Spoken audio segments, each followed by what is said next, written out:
I've got balls of steel.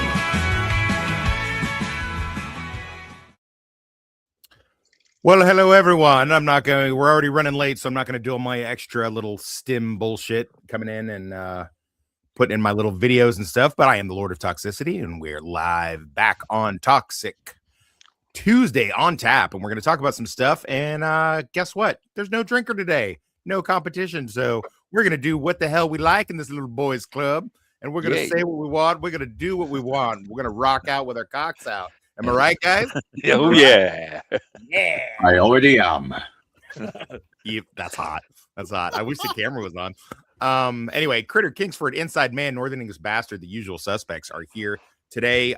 We are without our estrogen level has plummeted as Rachel Percy is studying for something. We all wish Rachel Percy luck in her endeavors. It's good that I guess I was surprised that she wasn't any kind of uni, as you guys call it over there, and college, as we call, because I thought, I was really surprised she could even read, because she's like from West Virginia or some shit out in the backwoods. Yeah, Arkansas, I think. Yeah, Arkansas. That's crazy. Arkansas. Yeah, Arkansas. They call that Arkansas. Arkansas. But yeah, so we wish her good luck. And in Toonie Boy, he seems to be missing. So our estrogen levels really low today. So it's just a bunch of toxic masculinity today. Hell yeah. Wormy Spoon says, hey, Wormy Spoons, what up, man? I gotta see if I can make Wormy, remind me to make you a mod. Does Wormy have his own YouTube? I don't know. But he's everywhere. He's one of these omnipotent people, isn't he? He's great. Yeah, he's great. He knows what to do with it. He does. For sure. So anyway, that's our guy, Wormy Spoons. No, he doesn't have his own YouTube. Okay. I'll try to figure out a way to make you a moderator. Comment on one of the videos, Wormy, and I'll mod you up, as they say. I'm not gonna lie, this has been we didn't miss much last week. I did do a catch-up stream for some of the ins and outs of stuff. One of the big ones that I thought was interesting, this fucking weirdo Hollywood cult elite of ugly people not liking Sydney Sweeney is really cringy to me. Like, it seems every week some rando person has some rando celeb, junior league no less, just has an issue with Sydney Sweeney. So for those who don't know, I'll see if I can pull up the picture or whatever. The little potato faced weirdo from The Last of Us, Bella something Ramsey. Is that right? Lugosi. Bella Lugosi. So she just out of the blue just, oh, you sexualize yourself, you're not a real actress or whatever, and fucking Sydney's clap back is like, at least I have something people want. You don't even know what gender you are, ho. He has claws. Yeah. Wow. And I think that's what it needs to happen. Like, don't tolerate the bullshit.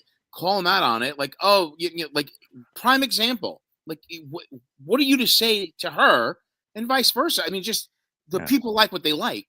And this, I think that they're slipping ever so horribly in terms of their. I mean, did anyone see? Oh, for God's sakes, he had his new soda, Tropic Thunder. God damn it, Robert Downey Jr. No, the Ben Stiller. Ben Stiller, okay, was in a supermarket promoting his soda. Nobody gave a damn, standing there by himself. And these people don't realize that they're kind of losing their, I want to use the word power or influence, because no one cares. Yeah.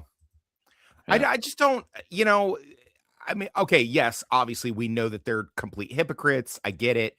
But at the same time, it's like, dude, how can you be so hypocritical to be like, well, I am gay, or I'm trans, or I'm this, or I'm that, and I need you to accept me. But then when it's a hot white woman, it's like, ooh, no, thank you, ma'am. Yeah, that's it. You be tolerant of me, but I'm going to be as intolerant as I like. Yeah. I just, I mean, the one thing I never want to be that I think is one of the, I mean, okay, the worst thing to be is a pedophile, clearly. But then the other thing that you really don't want to be is a fucking hypocrite, man. You know what I mean? Like, don't be a hypocrite. It's really skeevy. But doesn't this just show how dumb they are? They don't understand that they're being hypocritical. They don't have any idea of the concepts. Is it that they don't understand, or they feel so entitled that they don't care? I think it's the latter. The latter. They don't care. They think they're right, and that's it. And I don't know if it's going to come up later when we talk about, I'm assuming, the Oscars. There's an image of the empty Oscar studio, the theater. Garbage everywhere. And they all got on their private jets, and they're going to lecture us about, climate change and the earth. Yeah, no, I 100% on that one. Yeah, let me go.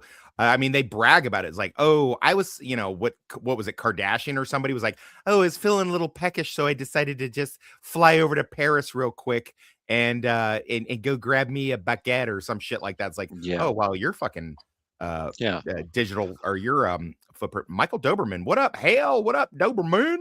That is an awesome avatar. It is that's a great avatar, man. Are you is Michael a YouTuber? That looks some like some synthwave 1980s shit right there, dude. I like it. I'm feeling that Miami Vice / Vice City GTA vibes. I probably would have put Doberman from the Phil Silvers show on there myself, but what's that? You don't know Doberman from the Phil Silvers show? I don't Sergeant know Bilko. I know who Sergeant Bilko is. I do know it was in black and white. Yeah. Yeah. You know Doberman, the hang dog Doberman. Soldier. Yeah. I don't know. I feel he says, Ms. Sparkles made my PFP. Well, that is one thing she's good for, but being sane isn't much else. So be careful before you go sticking your dick in that crazy there, Michael Doberman. I don't know how Teflon it is, but she's a little wacky, but that's okay. No shade on crazy people. Totally fine. It is what it is. But yeah, man. Oh yeah. If you're having a bad day, just remember Sydney Sweeney isn't hugging her knees here. How can you be mad? Would you guys believe that there was such a time when you could be a hot, beautiful blonde with big tits and an ass that tastes like French vanilla ice cream, and people just liked you just for that reason? Would you believe, and didn't just fucking come after you and hate on you for that? I really, I hope this movement is over soon. I feel like the pendulum has swung a certain way and we are nearing the end of it. But every now and then this shit creeps out, and I'm just like, look at the left and look at the right. Yeah. Look at the left and look at the right. I mean, how many people in fucking England waving the England flags even more now? It's become it's fucking getting crazy, and I'm all for it. I am. We're fed up. People are fed up. They're fed up of being by these fucking hypocritical, socialistic, Marxist pricks.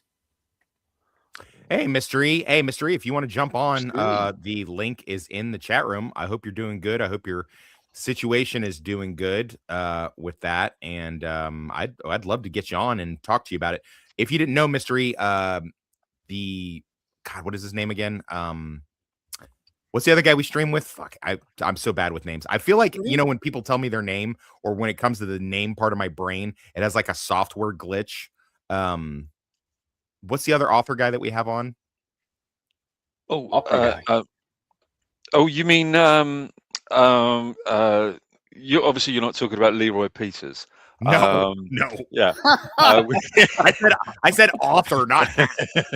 Sorry, I thought you said awful guy. Sorry. Oh no. Cinematic autopsy. Cinematic autopsy. Yeah, Mystery. Cinematic autopsy is apparently a writer and finishing his up. I wanted to get us, Bush League YouTubers that all write stuff to get together and kind of just talk about our processes and things like that. So if you are of a mind to do that, let me know and I will work around your schedule. I know it's very busy, cinematic as well. But yeah, I just so obviously this is the quote, and obviously I added the ho at the end. But I just imagine that that's what she was thinking. Like, I think when chicks get ghetto, when they get mad, it's just so adorable. Catch me outside, ho. Look at Bella here, though. She looks like a less pretty Tom Holland. Fucking hell, man. Holy, she almost made me spit up on my laptop, bro. Yeah. She looks like if Timothy Chalamet was like in an Auschwitz camp for a little while. That's what she fucking looks like. So she doesn't look like she has seen sunlight in many, many years. So I don't know. And she wants everybody to accept her for what she is. And yeah, I said she and not they and all that shit. But she doesn't want to be accepting other people. And listen, Sydney Sweeney has never done anything wrong in life, in my opinion. That's my opinion on Sydney Sweeney. There's nothing she could do unless she like switched it up and then became like a raging. But I would still be able to. I'd still like forgive her some kind of way. Mr. E said Tom Holland stud double. Motherfucker, you are funny. I miss streaming with you, dude. We're in season 5 and it's a toe with a face. Come on. You guys are fucking brutal. Potato. Nice. A whole toe, even. But yeah, no, we are Mr. E, just so you know, I don't know if you're keeping track or still watching us, or maybe you don't care because you're not on the show anymore. We are on season 5 of Buffy and season 2 of Angel. So that'd be a pretty good time for you to jump back on if you have a mind to. Just a thought. Just do what you will with that information. Anyway, speaking of Buffy, I guess we've all heard the news by now. Critter, Northern, Inside Man probably could give a fuck less until they start filming Buffy in Italy in the 70s. But the Buffy reboot is meow. Right. Okay. The big Buffy reboot is not happening for a number of reasons. Apparently, the skinny on this is that someone got a hold of the script and just looked at it and saw this female empowerment fucking bullshit. Just, the leftist wave crap and just like, listen, this shit ain't selling no more, guys. We can't do anything with this. This isn't 2016 and 2017 anymore. There's nothing we can do with this anymore. So, and then Hulu was like, nah, fam, we're gonna pass on that. Well, just interrupt. Go ahead. I saw another video, some other YouTuber, I can't remember who, but apparently, oh god, Buffy, what's her face? Sarah Michelle Gellar. Thank you. Sarah only appears like the last 5 minutes. Not goes surprised. on, Not and surprised. she goes to an office and she's going by her alias, and I can't think of it. And I should know it. Yeah, and so she's in like the last 5 minutes. I kind of like. Oh, we can't talk about that sci-fi film. You have a major character. Maybe have her meet the newbie halfway through the show and have the last half of your hour pilot where they're working together, or she's going to start to train her, or the newbie convinces her to get her powers back and help me get better. No, she's at the ending, making coffee or something in an office. Yeah. I heard similar and some other problems as well. So, a while back when I first heard of the Buffy reboot back in late 2024, I did a video. I'll link it in the description on this one. And or you can go to my channel and just find it. It's just basically why we don't need a Buffy reboot. And, that was back when they were still batting around Zendaya possibly fucking doing it and all this crazy shit. Yeah, no, yeah. So, and, it comes down to this, and there's really no getting around this. Buffy was great because of one man, Joss Whedon. Yep. There's no getting around that. And you can fucking cry and you can whine and you can keep perpetuating this bullshit narrative that he is a problematic and or even Weinstein-esque personality. But number one, that's never been fucking proven, and number two, I just don't fucking believe it. In fact, I know it's not true. So I'll just go on. I'm just gonna say right now, I mean, you get a problem with it, listen, it is what it is. I was such a Buffy nerd back in the day. I watched all the special features. I watched all the interviews. This motherfucking cast was up in Whedon's house every weekend, hanging out and all talking about they had nothing better to do, nothing they'd rather do. They didn't go on vacations. They were on this horrid schedule with this show, like horrible shooting schedule, 22 episodes per, with the exception of the first season, which was a mid-season replacement anyways. And they would spend their off time all hanging out with each other. I was jealous that they had more cohesiveness than most military units. It's was Anani's Buffy reboot is still going to happen at some point, and the ironic hand of fate will guarantee it ends up with even worse than the leaked script. I don't know, Anna. I'm not sure that that's true. Maybe if they let me write it. So Hulu, WB. Didn't Hulu already throw money at it? They got a bad return. What? I don't know. I don't think Hulu would throw more money at it.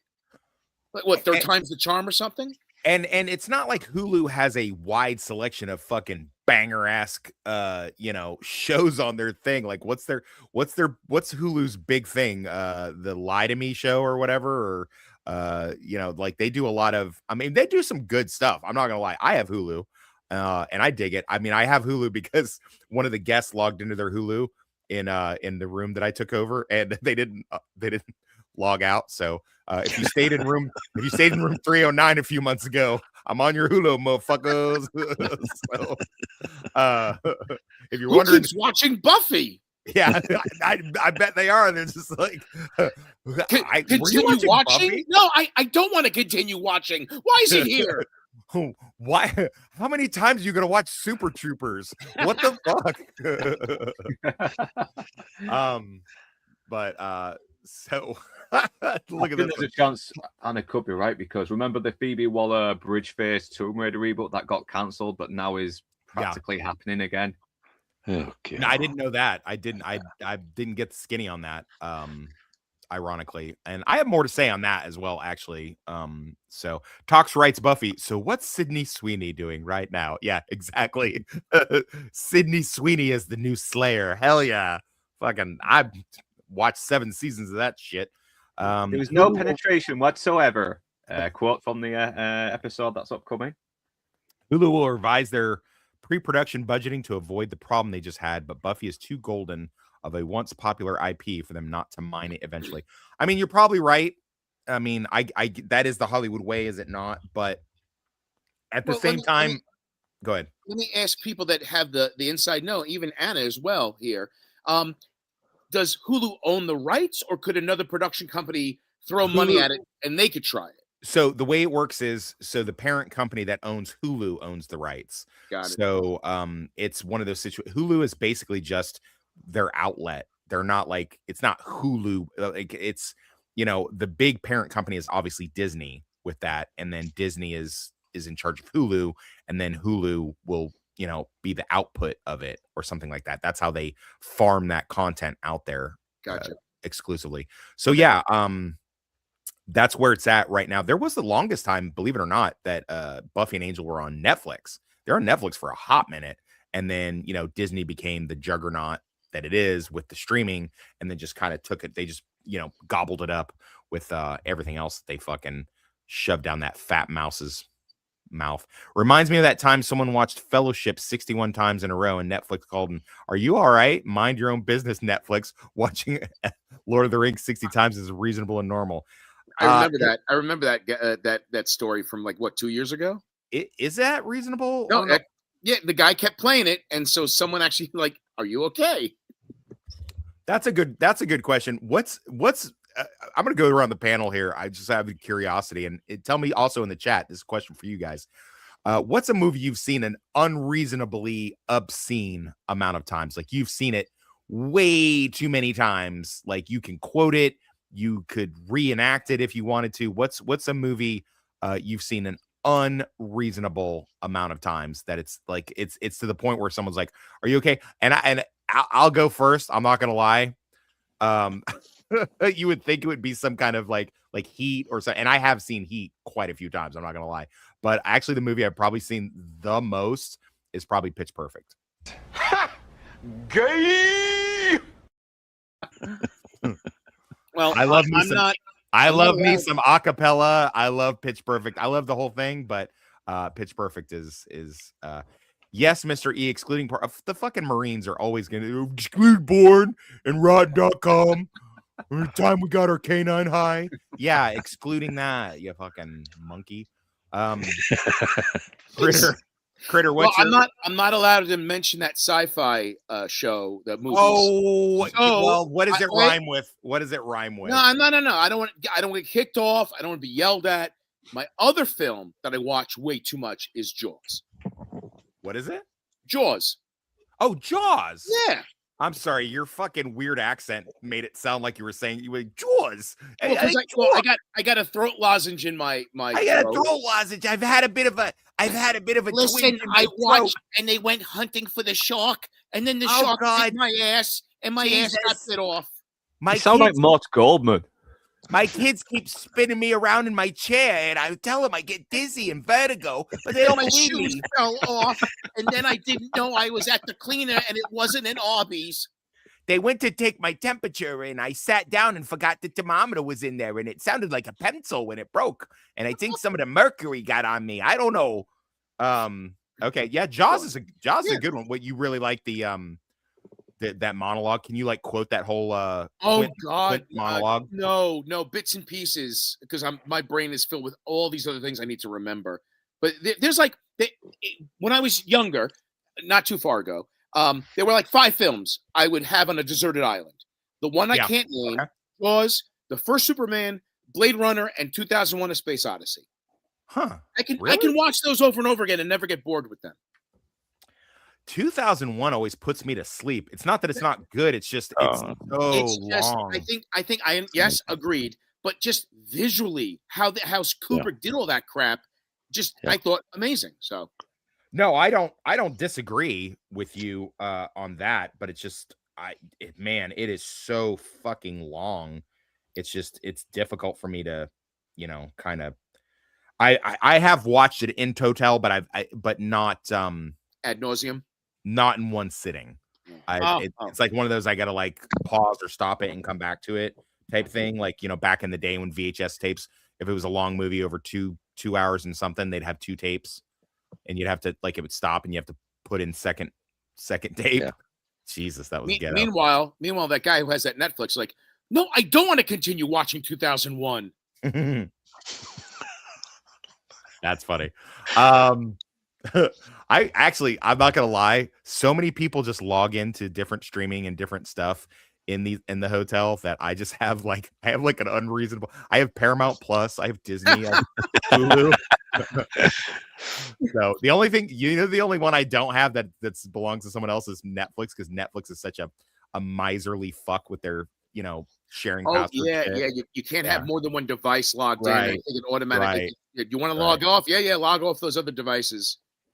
Anna said an interesting one. We had a couple. Mr. E said Blade Runner director's cut, valid. Close second was Strange Days, very valid. That's a lot of people's favorite. That's actually Critical's favorite movie of all times. Which when you say it, you're like, really favorite movie? But then you think about it and you think about Strange Days, and you're like, yeah, no, this is a fucking great movie. Actually, this is the great cyberpunk, 90s noir crime thriller type thing.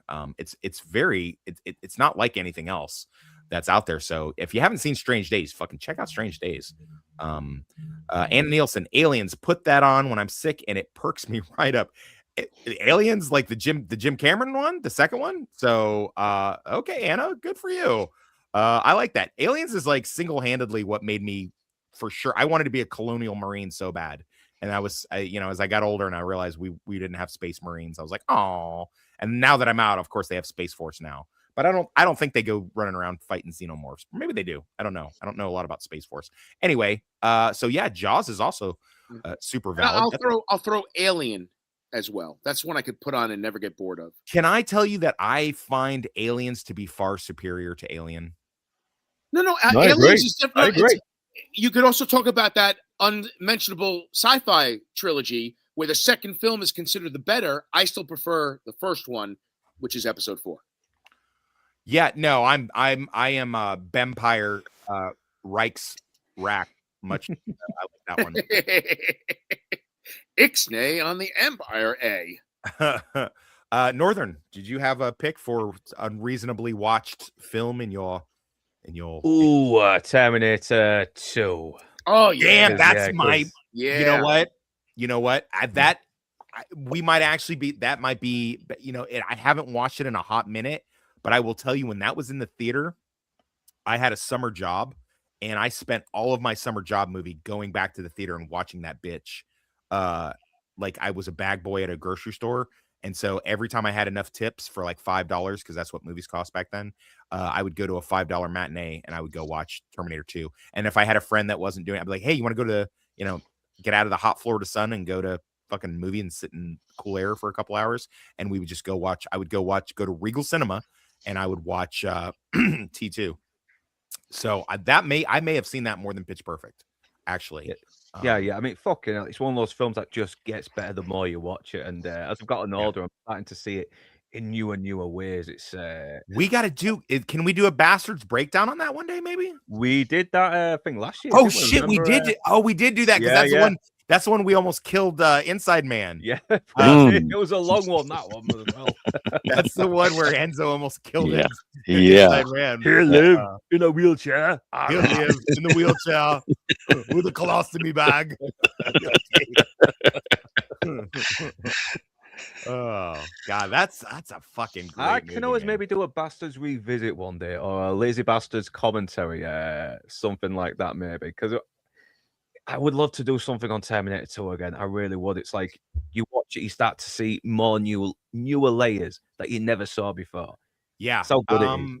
Let me ask this real quick. I don't want to go off on a tangent, but fuck it, we got plenty of time. No open bar today. Do you guys prefer the director's cuts of Aliens, those special editions, Aliens and T2, or do you keep it old school and just the theatrical cut works perfectly good for you? Personally, I think the director's cut of Aliens is way better than the theatrical cut. Okay. With T2, I mean, I still prefer the first Terminator movie, but with T2, I think the theatrical cut is the better cut. No, I agree.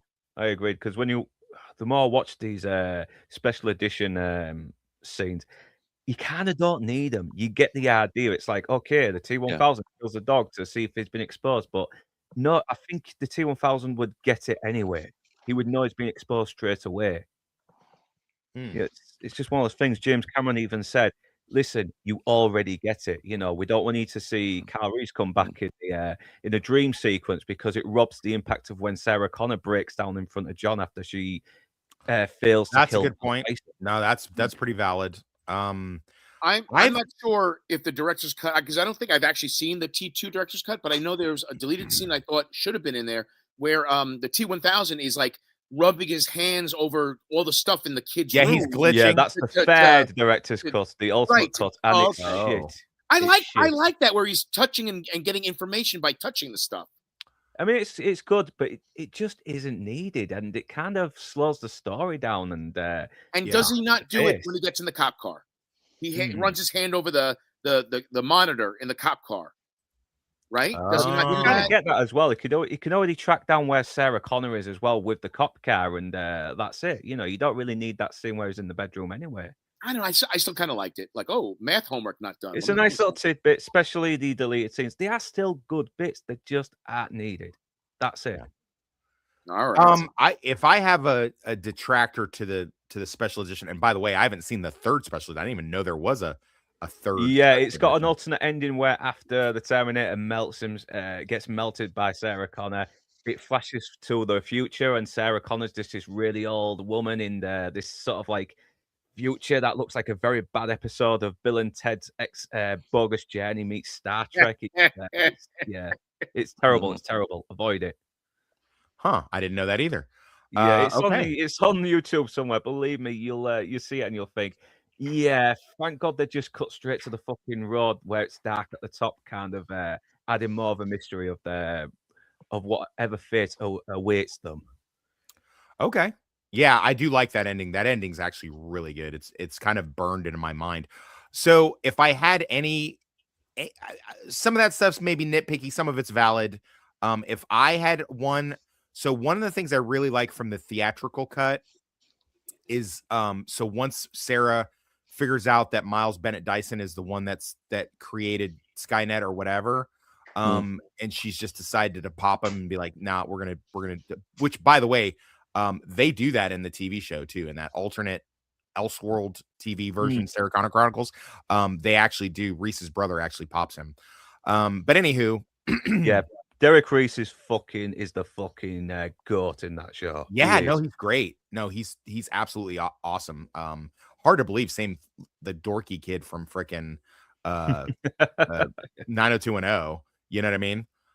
So anyway, but yeah, no, he's what was I gonna say? He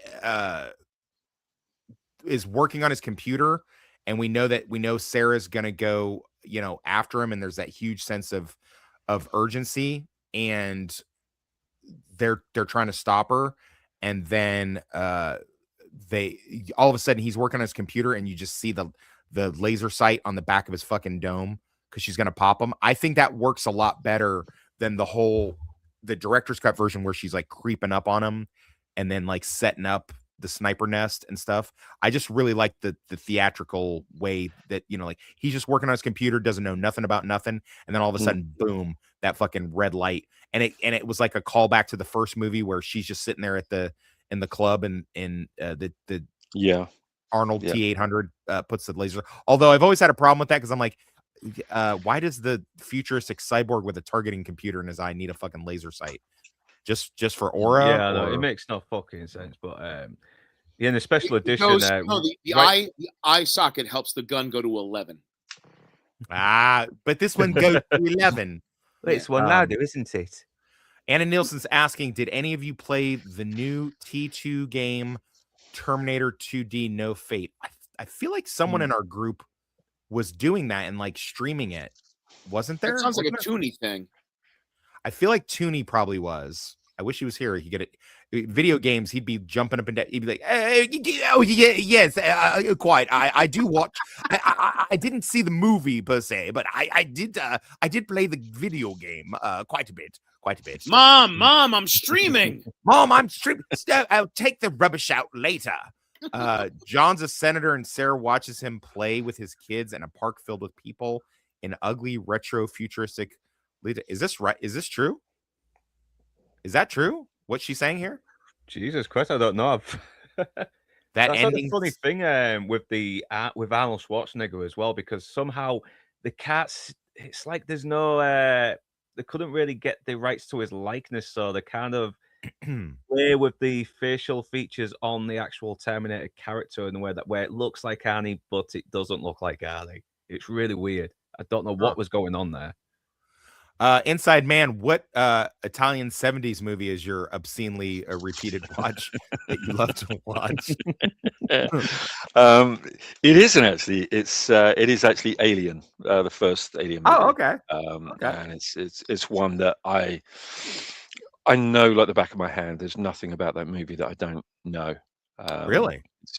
It's my absolute favorite movie. Yeah. Interesting. I smell a certain trivia challenge for maybe next week.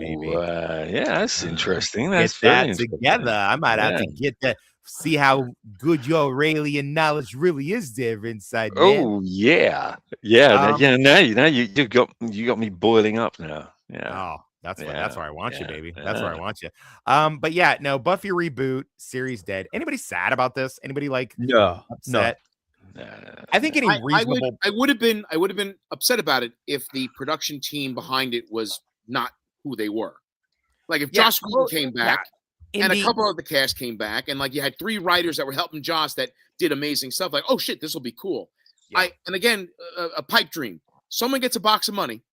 They put Joss Whedon's name on the production, and they just do live action season 8 comic book as a series, and just recast. If you really have to, just recast. It's not the end of the world. Well, I know Northern has certain feelings about this, but so he didn't really care for. We famously did dual reviews of Dr. Sleep, the sequel both in book and film of The Shining by Stephen King. He didn't care for it. I really liked it. And I think one of the best things they did was their, getting lookalike castings. You know, they had a little boy that looked like, you know, that is one of the things I Danny. praise about it, though, because they have really got some good actors and they captured the mannerisms of them very perfectly. Yeah. It took me. I want to say 3 years before I actually got around to seeing it because I kept hearing bad things about it, and I'm like, well, screw it, I'll watch it. And I thought it was fantastic. Yeah, no. So I mean, again, you know, listen, we don't have to be an echo chamber. It's not open bar. But you know, Northern doesn't care for it. He did a video, so I immediately did a rebuttal video. I'm like, no, you're wrong, you limey fuck. Because I think it's because I read the book and I thought the book, you know, was very, very good. Although the book sticks with the original book, and anyone who knows, famously, The Shining, the original book is not, you know, in tone with the movie. But the director of Dr. Sleep was able to pull off a really good magic trick and get managed to take the elements from all of them and weave them in such a way that you know, it worked. So you know, and again, I saw, you know, Kylie Curran, who played Abra, the young psychic girl. She was, and you know, I was like, oh, they race swapped her, fucking great. But it turned out to be, you know, really well done, and way better than it had any right to be, as far as that goes. And of course it is, because it's motherfucking Mike Flanagan, who created that other vampire show on Netflix, Midnight Mass, really good. Yeah, it was really good. Yeah. Open Bar's now renamed Closed Loop. Nice. You know, I did tune into Open Bar catch up, you know, when they restreamed it, and I did listen to it yesterday.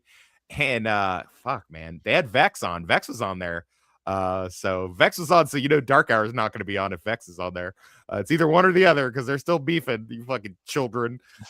So she was on there, and she had some pretty good takes, because they were shitting all over the bride, and we're gonna get on that a little bit, or at least Maggie Gyllenhaal's bullshit. We're gonna jump on that, and they had some pretty good takes. Again, they all agreed on fucking everything, but at the same time, it you know, it was pretty good. So one thing that did not get canceled, another reboot, coincidentally enough, or maybe not coincidentally enough, of you know, a Whedon property, is Firefly is you know, coming back. And the not greatest like canceled sci-fi show in television history is officially coming back from the dead. After 20 years of begging, Firefly is getting a massive animated reboot. Nathan Fillion just confirmed the news, and the absolute best part is that the original cast is returning to voice their iconic characters. The script is completely finished, and they brought in heavy-hitter showrunners to make it happen. Original creator Joss Whedon gave his blessing, but is sitting this one out, which might be exactly what the franchise needs to feel fresh. The animation is being handled by the legendary studio Shadow Machine, so you know it will look insane. Right now, the only thing missing is a streaming platform to air it. The Serenity crew is finally ready to fly again. We just need a network to buy it so it does not get canceled twice. Yeah, Whedon isn't in it to make it fresh or to just fucking keep everybody from fucking putting their vaginas all over everything. But yeah, so what's our thoughts? Buffy no reboot, and Firefly yes reboot but animated. Thoughts on this?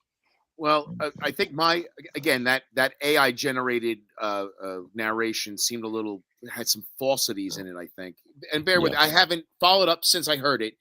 The last one I heard was Fillion going on about spread the word, you know, retweet. Well, yeah, he's all over social media, TikTok and YouTube, where he's going to the old cast, right? And hey, it's time. We're coming back. The best one was Baldwin answering the door with his little hat. Yeah. But, and the fact that Fillion brought him a hat and he's like didn't need it. Yeah, put this on. It's my understanding they just don't have money. The studio. I haven't done any quote unquote research, you know, since I checked it out. As my Whedonverse continuity expert, I'm pretty fucking pissed about that. I think you should come a little bit more prepared. You don't have Whedon involved. I've seen what quote unquote Hollywood does to stuff. We've been sitting through it for 10 years. I really pray to God it's awesome. But the last I heard is he says, get this on social media, pump it, push it, share it. There's just no money for it. So are they financed? No, they got to find a platform to air it. It looks like they're looking for money. Yeah, I think you're right. I think this looks more like a pitch than anything else. This is, let's throw this out there. Let's see what kind of interest it gathers. Yeah. See if it snowballs. Like yeah, the Deadpool. Yeah. Fake thing back in 2012. Yeah, and they're definitely waiting to see whether any of this is going to stick with people. In terms of the Joss Whedon giving it his blessing, I would personally suggest, and I don't know whether any of this is true, but I would suggest that this could possibly have something to do with it. That rather than him giving it his blessing, that they have said, we are actually going to pay you off what would be the right price for you not to be involved in this. And he has said that, yeah, this is the price that's going to make me happy, perhaps. But this still does look like a pitch. It doesn't look like anything else. It's Whedon's property, right? Yeah. Isn't it? Yeah. That was my question. Who actually owns it? Yeah, I think it is Joss Whedon. Yeah, I think it's Joss Whedon. It's got to be Whedon, right? I mean, and anyone who says that, maybe this is what it needs. Joss Whedon not being on board to give it a fresher feel. Come on, the guy's a professional writer. He's an accomplished writer. Yeah. It's got nothing to do with him writing and directing the first wave of this. It's got nothing to do with that whatsoever. The guy's a talented writer. He's a very, very talented and gifted writer. Yeah. And if he's as good as we know that he is, then he could make this fresh himself. So this is just some bullshit pitch that's out there, more than anything, in my opinion. Okay. One thing I don't get is why are they pitching when people have actually been pissed off about its cancellation for years and years? They know just how much people really want to see more Firefly, even though, to be honest, I don't think they should. So just to throw a monkey wrench and be angry, I'm sorry. Wait for this. Oh, no audio. Okay. Disney owns the rights to Firefly, and they throw money at tons of crap. That Willow season 1 that went away, and the Doogie Howser. Yeah. It's harder to find that Willow season than fucking Jimmy Hoffa's body. Yeah. Like that shit is fucking. They did the National Treasure thing, and they did the Doogie Howser reboot, skinned. Yeah. So why doesn't Disney just finance this thing? I don't know. Right. I couldn't say with any degree of certainty. I mean, I would be pretty cool. So again, another, it was Whedon written a lot of them after the show Serenity Firefly went off the air. They did get that movie the Serenity movie to wrap it up. And then after that, they had like some side stories that happened in between Serenity and the end of Firefly that kind of bridged the gap, and they were done in graphic novel form, and they're pretty good. And I wouldn't say no if that's what they're going to animate, turn that into, and then have these guys voice it. That would be pretty freaking dope. I would be okay with that. You can sort of get away with it more in animation, can't you? Because the cast are fucking like 20 years older now, aren't they? So they're going to have more to than that animation. Yeah, more than that. I think like 2003. So that'd be like 26, 23. 23 then if it's 2003. 23. Yeah, it's 2026. Yeah. I went to a Florida high school, guys. Sorry.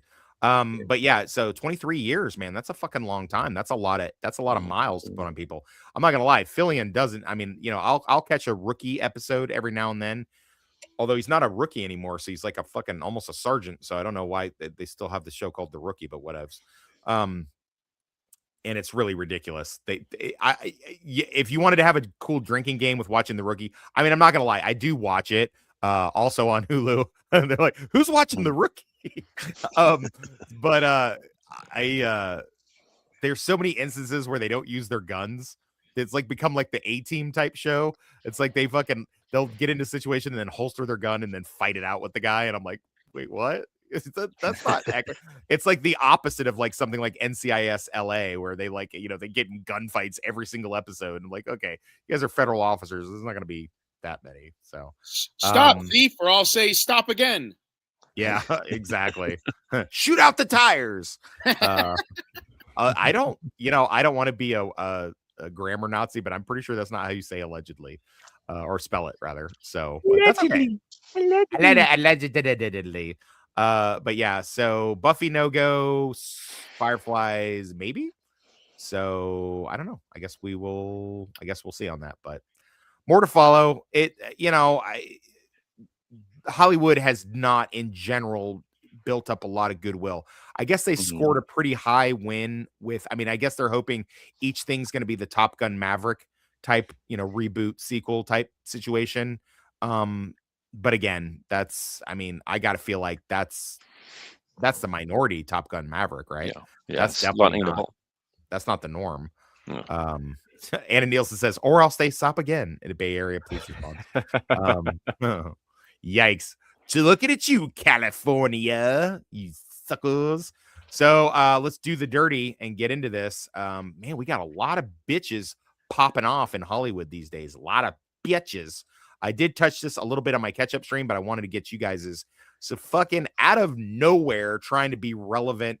Rosanna Arquette, who somehow looks both older and younger than her younger sister Patricia at the same time, who starred in the fucking movie with him, and then she's out running around mad at him for using the N-word in his movies. Wow, how 2003 of you to bring that up out, and then fucking quitting after I gave you a job and you took the money to trash it for what I suspect is a very cynical reasons, shows decided lack of class, you Niger.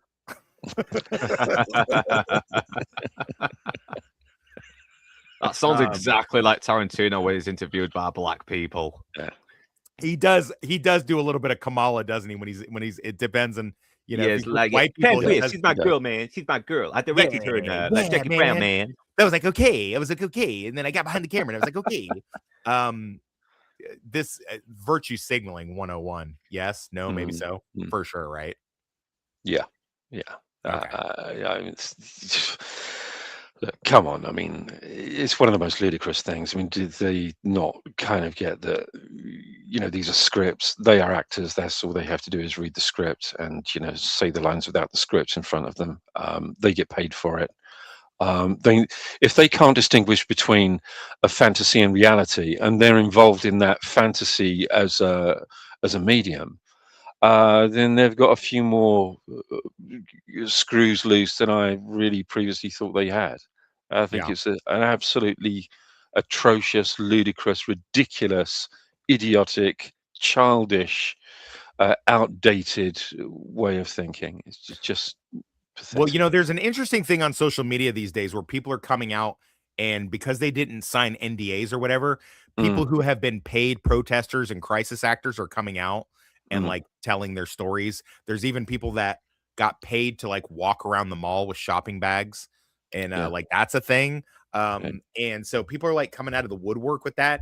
So it's not too much of a stretch to believe that somebody wouldn't pay an over the hill irrelevant actor and or actress to get up there and fucking, if they don't have a Diddy video on them, then they at least can throw some cash their way and just be like, listen, get out there and say the thing we need you to say. But this virtue signaling shit, I thought we were closing in on an end of it, and then we got this big flare up, it's like a herpes flare up. It's just all of a sudden it's fucking, you think it's fine, everything's good for a while, and then boom, it's a big old messy sore again pops up, and that's what I think of when I look at her. Geez, she now looks like she is Quentin Tarantino with a wig on. It does kind of look like Lance, though. She's right. This does kind of look like Lance a little bit. I never thought so until I just looked at this picture, but I don't know. She looks like Lance. Yeah, she does. Yeah. No, QT. I don't know if that's. I don't know. Is that worse on Lance or on Quentin? I'm not really sure. I think both of them. Everyone's being careful. Careful, talks. Careful.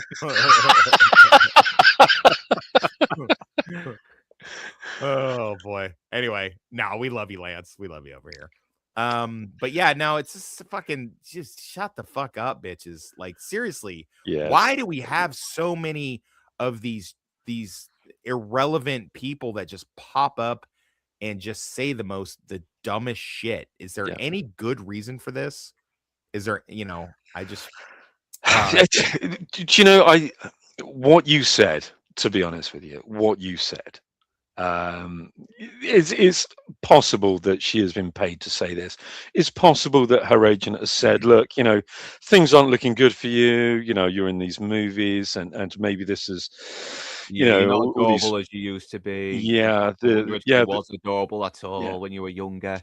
Yeah, you're in movies where the N-word was bandied around. Maybe that could be the thing that's responsible for you not getting the roles that you really want, So come out and say something.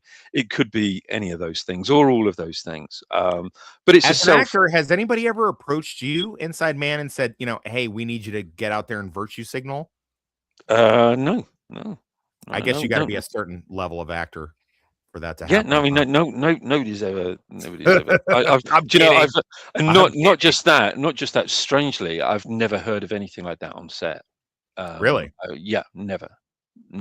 Although this, working on the set is a completely different place to work now than it was. It's a very, very different place. But it's but I think it's a combination of things with her, isn't it? She's not the first, and she certainly isn't going to be the last. I think it's inane, it's imbecilic, and it's such a fatuous. Imbecilic. Ooh, imbecilic. Look at you with that $1.50 word. But it is. It really is among the most fatuous things I think that anybody could have said in her position, considering that she takes the silver, but right. What's wrong with a girl? Sorry, old lady. Facts. That's the thing. How old is she now? Is she not in that being put out to pasture where they're not? I mean, if we're being honest, she was put out to she was put out to pasture when she was in Pulp Fiction. He was doing her a fucking favor then. For her to put herself back in the spotlight with this virtue signal and oh no, I'm against racism. Congratulations, we all are. But I don't think it's going to help her case at all. I don't think anyone's looking for her to begin with. She comes forward to do this. They're still not going to come looking for her because she's out. She has to play someone's grandmother or someone's mother in like a TV movie to get work. And I don't mean to besmirch anyone who's aging because we all do. But Hollywood does that to their own. She has no one else to blame other than Hollywood, whether she is for or against the N-word. Yeah, no, facts. I think it's, very disingenuous. And so let's shit on the Oscars for a few minutes here because the Oscars that happened. I watched it. I was at work. It was a slow night. Surprisingly, no really big deal was happening, strangely enough, at the hotel. So, when that happens, I catch up on paperwork. I'll work on a project. I might write some notes for one of my books or something like that. There's always something to do regardless. And I just had the big bar TV on the Oscars, and it didn't really irritate me that bad. It wasn't anything it was like background noise, but not too many. So the stuff that wound up irritating me was stuff I found out afterwards, because obviously I didn't watch it minute to minute, and I did get up, move around, and I didn't finish it. I clocked out and went up to my room, play PlayStation. She's in her gummy bear years, gumming her food and men. Nice. Yeah, that's true. Well, we'll always have that Van Damme movie where she showed her fucking tits. That's we'll always have that. So if that means anything.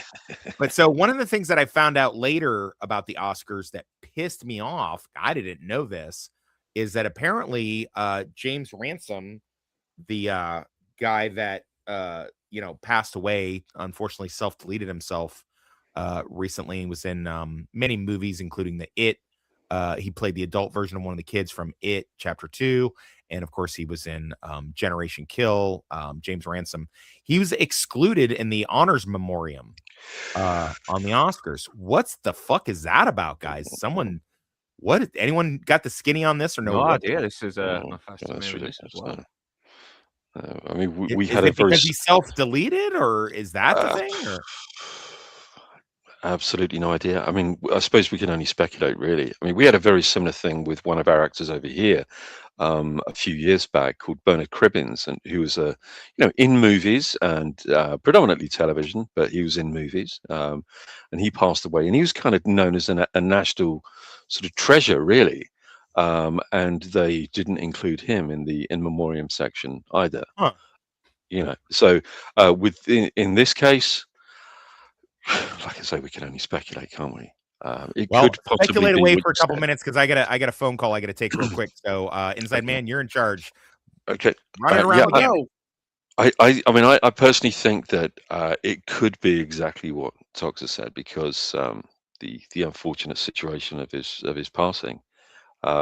Is it that they are excluding those who have sadly taken their own lives for certain reasons? Is it that? I mean, like I say, it's speculative, it's pure conjecture, but yeah, what are your thoughts on it? Well, I was going to say, like you were talking about, because he self-deleted, maybe he was left off, but I'm just hitting the internet here. I do remember hearing about Bridget Bardot being left off. I guess because of her comments. Wow, really? Yeah, listen, I didn't watch the Oscars. I have not watched the Oscars since Billy Crystal was inserting himself into the movies. I thought that was kind of funny. So it's been decades since I watched not so much this award show, but pretty much any award show.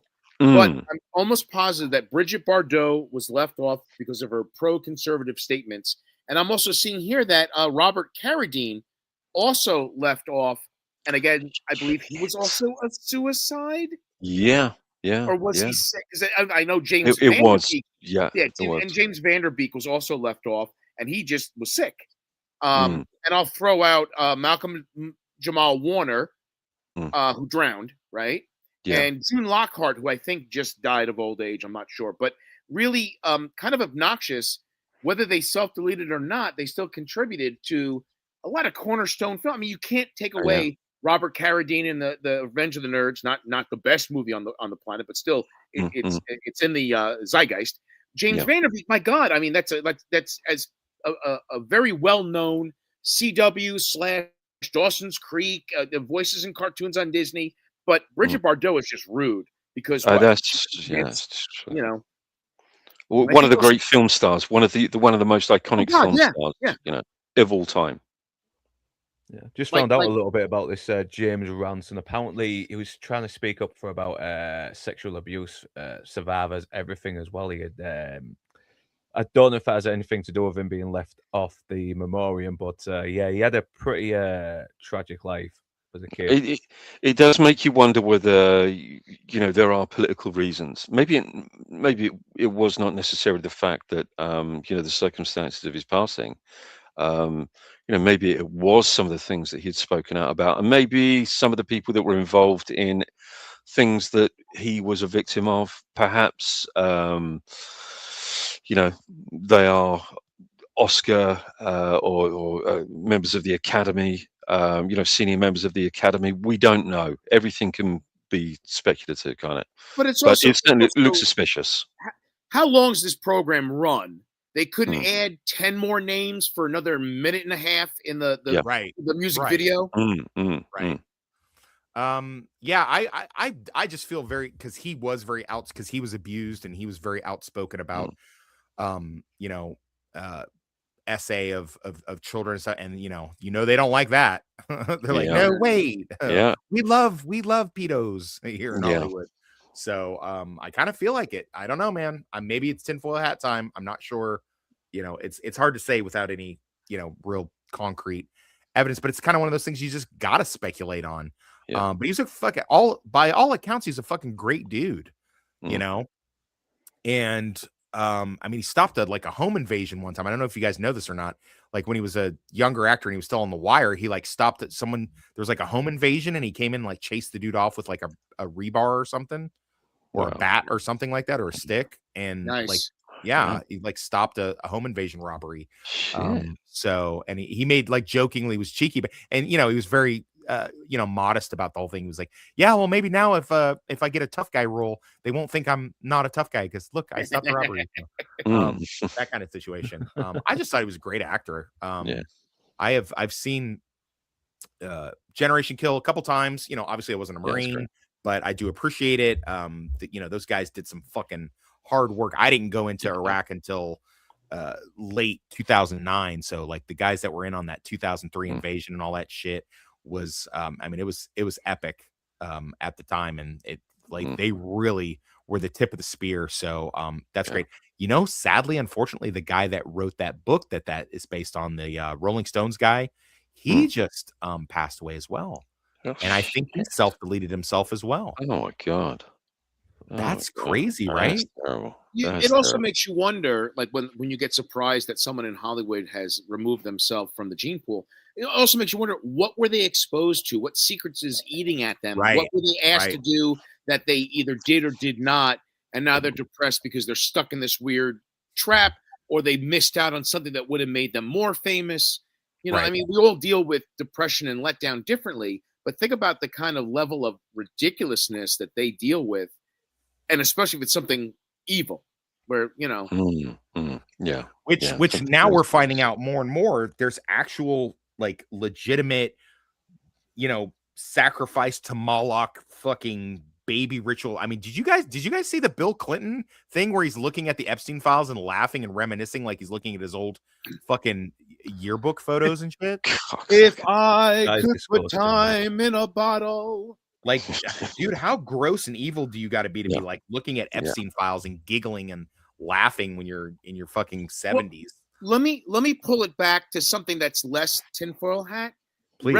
Rebel Rose, her PR team was caught on audio setting up false allegations against two other producers as either sexual misconduct, just to get her way. And I don't remember the film, but she's basically working it was exposed that she's having conversations, and the PR team for Rebel Rose, I'm getting the wrong name. Rebel Wilson. Holy shit. Yeah, I was about to say. I was about to say, please, no. Does Rachel have a whole thing going on that we? Oh my God! I want to know I'm going to more. blow the lid off. We're through the veil, people. Rebel Wilson. We're in the looking glass now, people. We're in the looking glass. Rebel Wilson's PR team was caught on audio sending bullshit allegations to a male and female producer from a current film or a film that just got wrapped up to get leverage by accusing them of sexual misconduct. So just on that alone, you would think of all the people. Really, Rebel Wilson is now involved in bullshit? Yeah, well, there you go. Yeah. Yeah, I mean, she did make allegations a little while ago. Nothing. God. But one at a time. It's crazy. Yeah, Rachel did nothing. Yeah. Rachel is completely innocent of anything that Critter Kingsford may have said. So let's quickly walk that cat backwards. I thought he was trying to have her kicked off so you could go on Pulp Fiction tomorrow.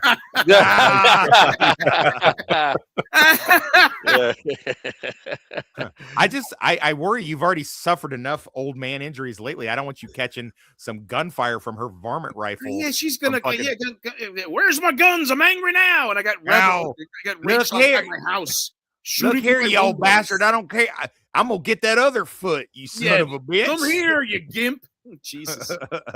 If you want to see how insane and sociopathic Bill Clinton is, just look up somebody called Ricky Ray Rector, and you'll see exactly what he is like, what Bill Clinton's really like. I have no illusions that Bill and Hillary were eating babies. Like I completely believe. Oh, they definitely were. They were. They were eating some babies for. It's all coming out though. It's all come out. It has. I mean, we've seen photos of these like torture chambers with these weird tribal masks. Everything. It's really surreal. I'm still having a hard time processing it all because I think it was always going to come out, and I think they knew that, and I think that's why they started doing like pushing that they them and gender is fluid and AI could be anything now narrative, so that when that shit came out, because Obama's famously been quoted, I'm paraphrasing, but if I really want to send, I'll just throw out so much information that you won't know what stuff's real and what stuff's not real. And that's, shit. So when Clinton was governor, it was well known, don't let the governor dance with your wife. If he was just a Lothario and a cad, sleeping with rando chicks, I'd be okay with that. But I feel like I gotta draw the line at baby rituals and shit. Yeah, there's an interesting press conference when he was the governor of Arkansas, when he pretty much got past all of the arse licking members of the press, or the deep Democrat press, asking him questions, and he asked if there was anyone who'd like to say anything else. And of course, at the back of the room was the American, naturalized American, formerly British journalist and writer and social commentator, Christopher Hitchens. And he stood up and said, yeah, can you tell me about Jennifer Flowers and the multiple rape allegations against at least a dozen women that you made disappear with finances? And he got up and walked off the stage. Of course, the consequences of that was that Christopher Hitchens decided to write his own book called No One Left to Lie To, about the Clintons, particularly Bill Clinton, and exactly what the man and his wife are like. And he got he basically got letters from the Clintons' lawyers saying, cease and desist. You will not publish this book, or we will sue you. And he sent a letter back personally and said, please do sue me, because the moment you do, then all of this information has to come out. So all the information has to be subpoenaed and leveled in court. So, and they decided not to sue. So, he's guilty of an awful lot more than people like to think. Particularly the Democrats, particularly the hard left. They don't like to think that St. Bill is guilty of anything. Yeah, St. Bill. Yeah, exactly. We've got footage of Joe Biden sniffing little girls, and people are still supporting him. What the hell? Cosmic Keyholder said, send him down here to Cuba. Send him down here to Cuba. Which is, do we send him down to Cuba, or do we send him 2-3 years Dagestan and forget?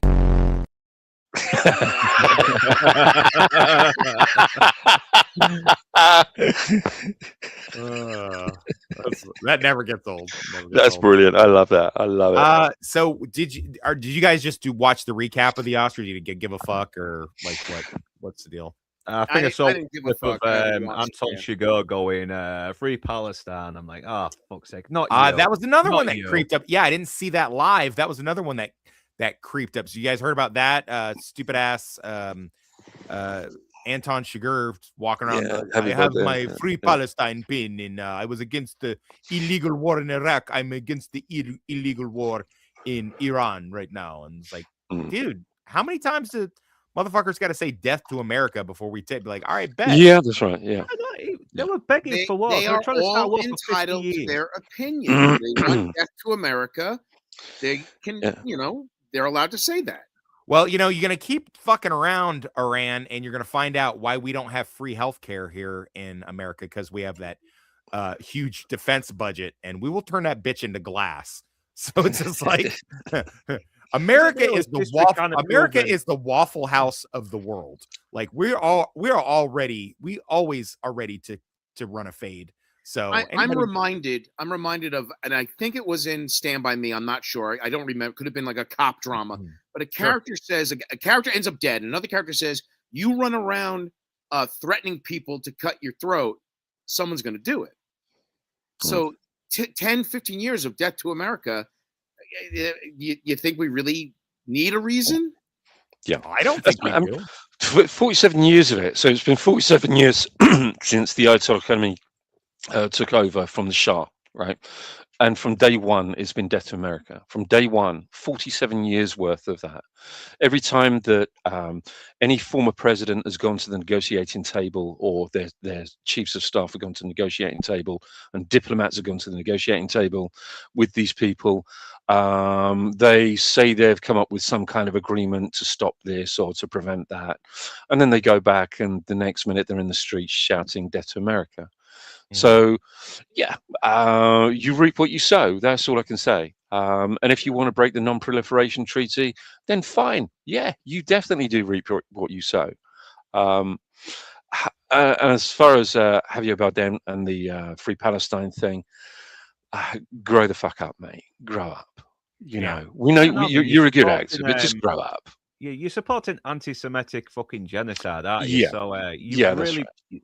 do you know what you're actually virtual signaling, mate? Do you Yeah. know what you're virtual signaling is? I don't. I think they're Oh, that really? dim. They're that dim that this whole TDS thing is so ingrained in them that it doesn't matter. Now, look, Trump could create a cure for all cancers, all known cancers. He could come up for a cure for all wars, peace in the world, peace on earth. He could discover the everlasting light bulb, solve the energy crisis, the health crisis, everything. He could solve everything, and these people will still come down him like a ton of bricks. Yeah, because they don't like him. Orange man bad. Orange man bad. Orange man bad trumps everything. See what I did there? Yeah. Didn't Barack Obama bomb a shitload of people in some Middle or Eastern shithole as well? Yeah. Yeah, but of course it was him. It was him. Then, no, did they? No, they won't. Yeah, no. There are many examples, whether it's a going to war or deportation or whatever the courts are doing. Previous presidents have done the exact same thing within limits, almost identical within limits, within reason. But it's kind of like every time Trump comes out and does something, everyone freaks out. Eventually, give it a day, and here comes all these screenshots and links to speeches and policies and end of year results of deportation and voter ID and bombing runs. So it's just it gets exhausting listening to them freak out of what Trump's doing, but we've done it before under a different president, both Republican and Democrat. That's right. I mean, it's look, kind of proven that if you want peace, just bomb a fucking country that's full of extremism. But if you were to watch, that might be England. if you were to have seen Hesketh's analysis today from the Pentagon, he said, be of no doubt, these people want Armageddon. These people are looking for Armageddon, and they want to take out everybody else first so that they can live in the Bronze Age. That's exactly what they want. They want nothing less than that. That is precisely what they want. And anybody who has any sympathy for the regime, I'm not talking about sympathy for the Iranian people, because they deserve our sympathy, or should I say the Persian people, the real people who are, cultured people who want to be free, who want to enjoy the freedoms that we enjoy. But I'm talking about the RGC. If these people want to perpetuate that, then they have to reap that whirlwind. That's down on them. They can have their own personal Armageddon, but keep the rest of us out of it. And there's only one way to do that, and it's to do exactly what Trump has done. And I would support him 100% in everything that he's done so far. And shame on the UK. Shame on the Prime Minister of the UK for not lifting a finger to assist the United States and Israel in this conflict. Shame on them. Yeah, he's been too fucking busy inside Ukrainian rent boys. That's why. Yeah, weak-kneed, lily-livered, wishy-washy Prime Minister that we've got. I don't want to. I don't want to go down. Inside, man. It really was.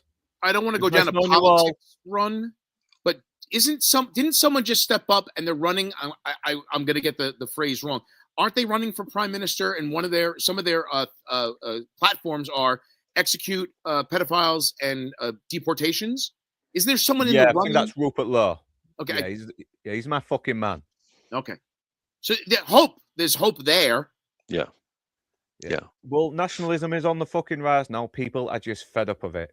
It's because it's a reactionary. This is what you get when you get one type of extremism, right? These hardline, skull-cracking extremists that we have. The reaction is going to be equally as extreme. So you're going to have an equal and opposite reaction to what you have that are getting the upper hand. So there's going to be no middle left. There's going to be no middle right. It's going to be hardline. And I think and that's that's why you get, on a much minor scale, Sydney Sweeney's response to Bella. It's like kind of like, stop apologizing, stop being quiet, you keep bending the knee. But if you truly believe in something, and it doesn't matter, whatever side, stick to it. Don't worry about what they say. Because a lot of times, what they are Hollywood people who are out of touch, or politicians who are behind security guards and gates. So it's kind of like that's the pushback you get. I mean, I get Sydney Sweeney was trying to sort of like be the bigger person by saying, listen, I wasn't out to try and divide people, but it's looking like she's going full on hardcore. You know what? Fuck you. Yeah, good luck to her. I think there comes a point when people have enough. They've had enough. There is a question that I wanted to ask of everybody. What does everyone think of this regarding the Oscars? Right? What does everyone think of the previous votes for Best Actor being withdrawn en masse and being recast for Michael B. Jordan? What does everyone make of that? Does anyone think that there's that the coincidence that it came straight after the John Davidson thing at the BAFTAs? Does anyone think that's too much of a coincidence that people decided to withdraw their votes for other actors and start recasting them for Michael B. Jordan? Anyone think there's anything in that?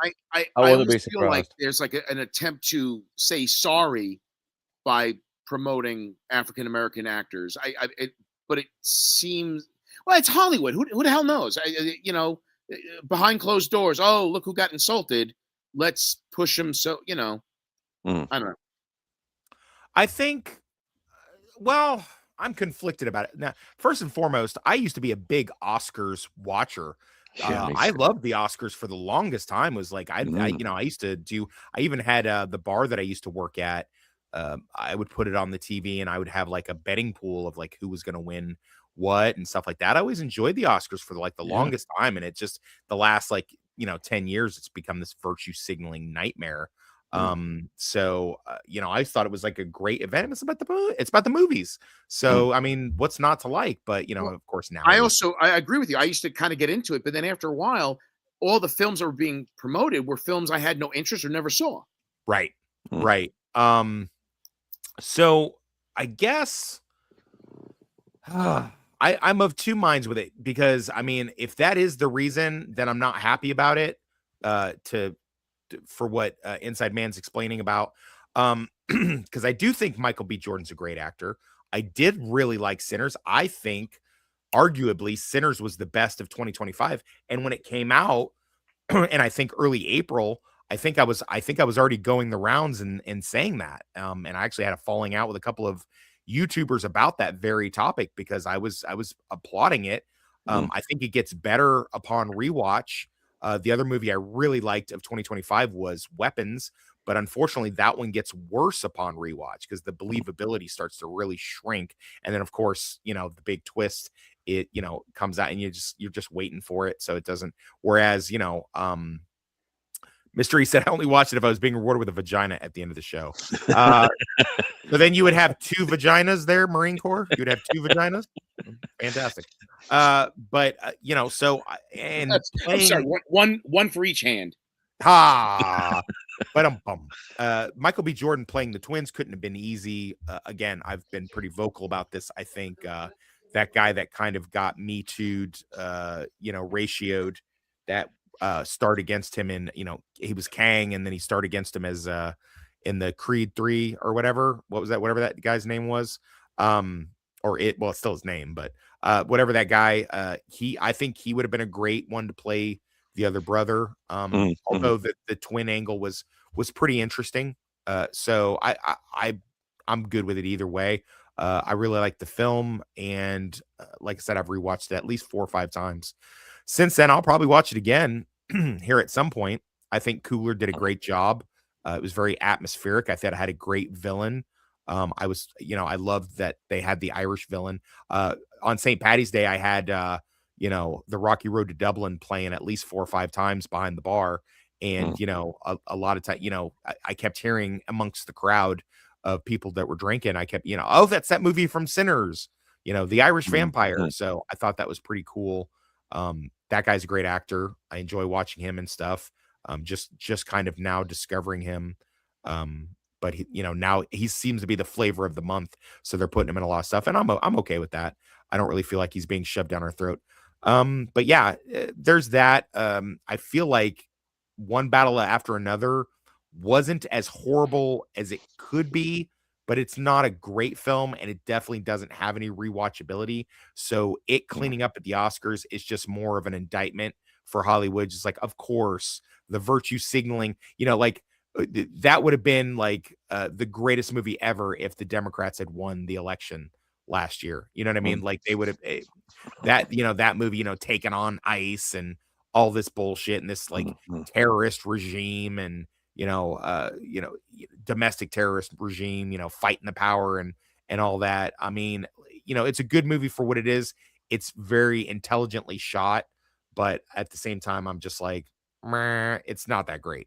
Like anyone who says it is like, I don't know. I think you're kind of, I don't know what did you guys really like One Battle After Another or no? I didn't see it, and I still don't really have any interest in it. That's fair. Same here. Exactly the same. And there's nothing. It's a topic of a movie I just don't want to see. Now, Sinners, the vampire movie. Oh, a vampire movie. Let me go see that. Vampire. Did you like Sinners? Oh, I thought I really enjoyed it. And maybe because I'm dim, I didn't get any kind of maybe racial BS from it. It was a period piece where blacks were not equal citizens. They took revenge on the white guys that were bad, and so it's kind of like both sides are kind of complaining. Oh, it's a great movie because a black guy kills white people, but it's a period piece, and I was fine with all that. I really enjoyed the film, and I just wasn't pulled into a overt anti-white or pro-black anything. Just a bunch of black people in their barn and vampires show up. I loved it. Yeah, and I think that's the key thing, isn't it? It's a period piece. Yeah. Remember that, people. It would have been weird if they did. It's 1930s or whatever. Down in the South, it'd be weird if they didn't have the Klan in there. Yeah. So, I don't know. And so one complaint was like, well, why did they tack that scene on the end? It wasn't tacked on the end. So spoiler, for anyone who hasn't seen The Sinners. So one of the two twins becomes a vampire, and then the one that doesn't, he has to, basically save the day, but he can't kill his own brother, and the brother is hiding in the basement of the juke joint, and the Klan is coming in basically, looking to lynch and probably set the place on fire. And it was daytime, so the brother would have been killed. So him going after the guys was the only thing he could do to save his brother, so to speak. So I mean, it is what it is. But as far as that goes, I really just like the movie. It's just a good movie, man. I mean, it's some people have been like, oh, it's black from dusk till dawn. I don't really see it that way, but it's whatever. Northern, you've been a little quiet on this. What's your thoughts? He's eating lunch. It's a good film. It is. What about One Battle After Another? Not seen it. Oh, okay. I'm the only one that saw it. I don't give a shit. I really don't. As soon as I saw the pregnant woman with a machine gun, I thought, fuck this movie. Good point. Well said. Succinct and to the point, my friend. Well said. Son of Northern. What are you eating? Yeah, what are you eating right now? Bangers and mash? What do you got going on? What are you eating? I hear crunching. Raw potato. Yeah, raw potato, ice cream potato flavored ice cream. Can we get a real quick? Can you turn your camera on for a second? Please.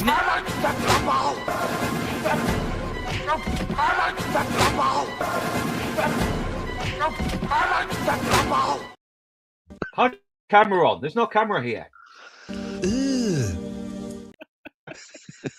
How did you do that? There's no camera here. How did you do that? I hacked into your camera and I saw you fat fuck. Nick says Sinners is trash, bro. Really? That's crazy that you're so racist. That's so crazy that you're so racist. But that's okay. We're okay with a little racism here. I mean, Listen, there's a reason you don't see Leroy anymore, and it's not just because he doesn't want to be on here.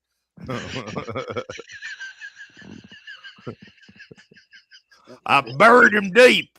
Buried him real deep. You ain't never gonna find him. I'm kidding.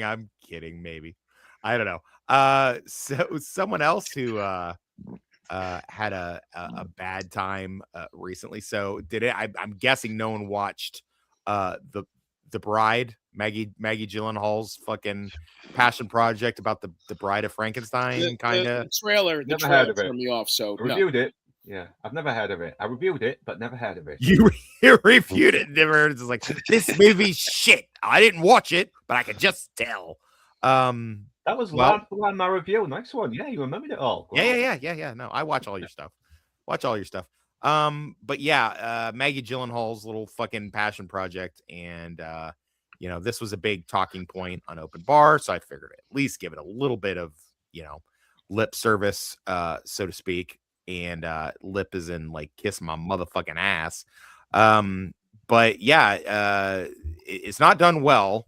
I've not heard anything positive about it from literally anyone. Is that Chris Stuckman, of course, I think. Yeah, but who the fuck listens to Chris Stuckman? I guess Jake did a fucking favor for his big sister by even appearing in this fucking shitstorm.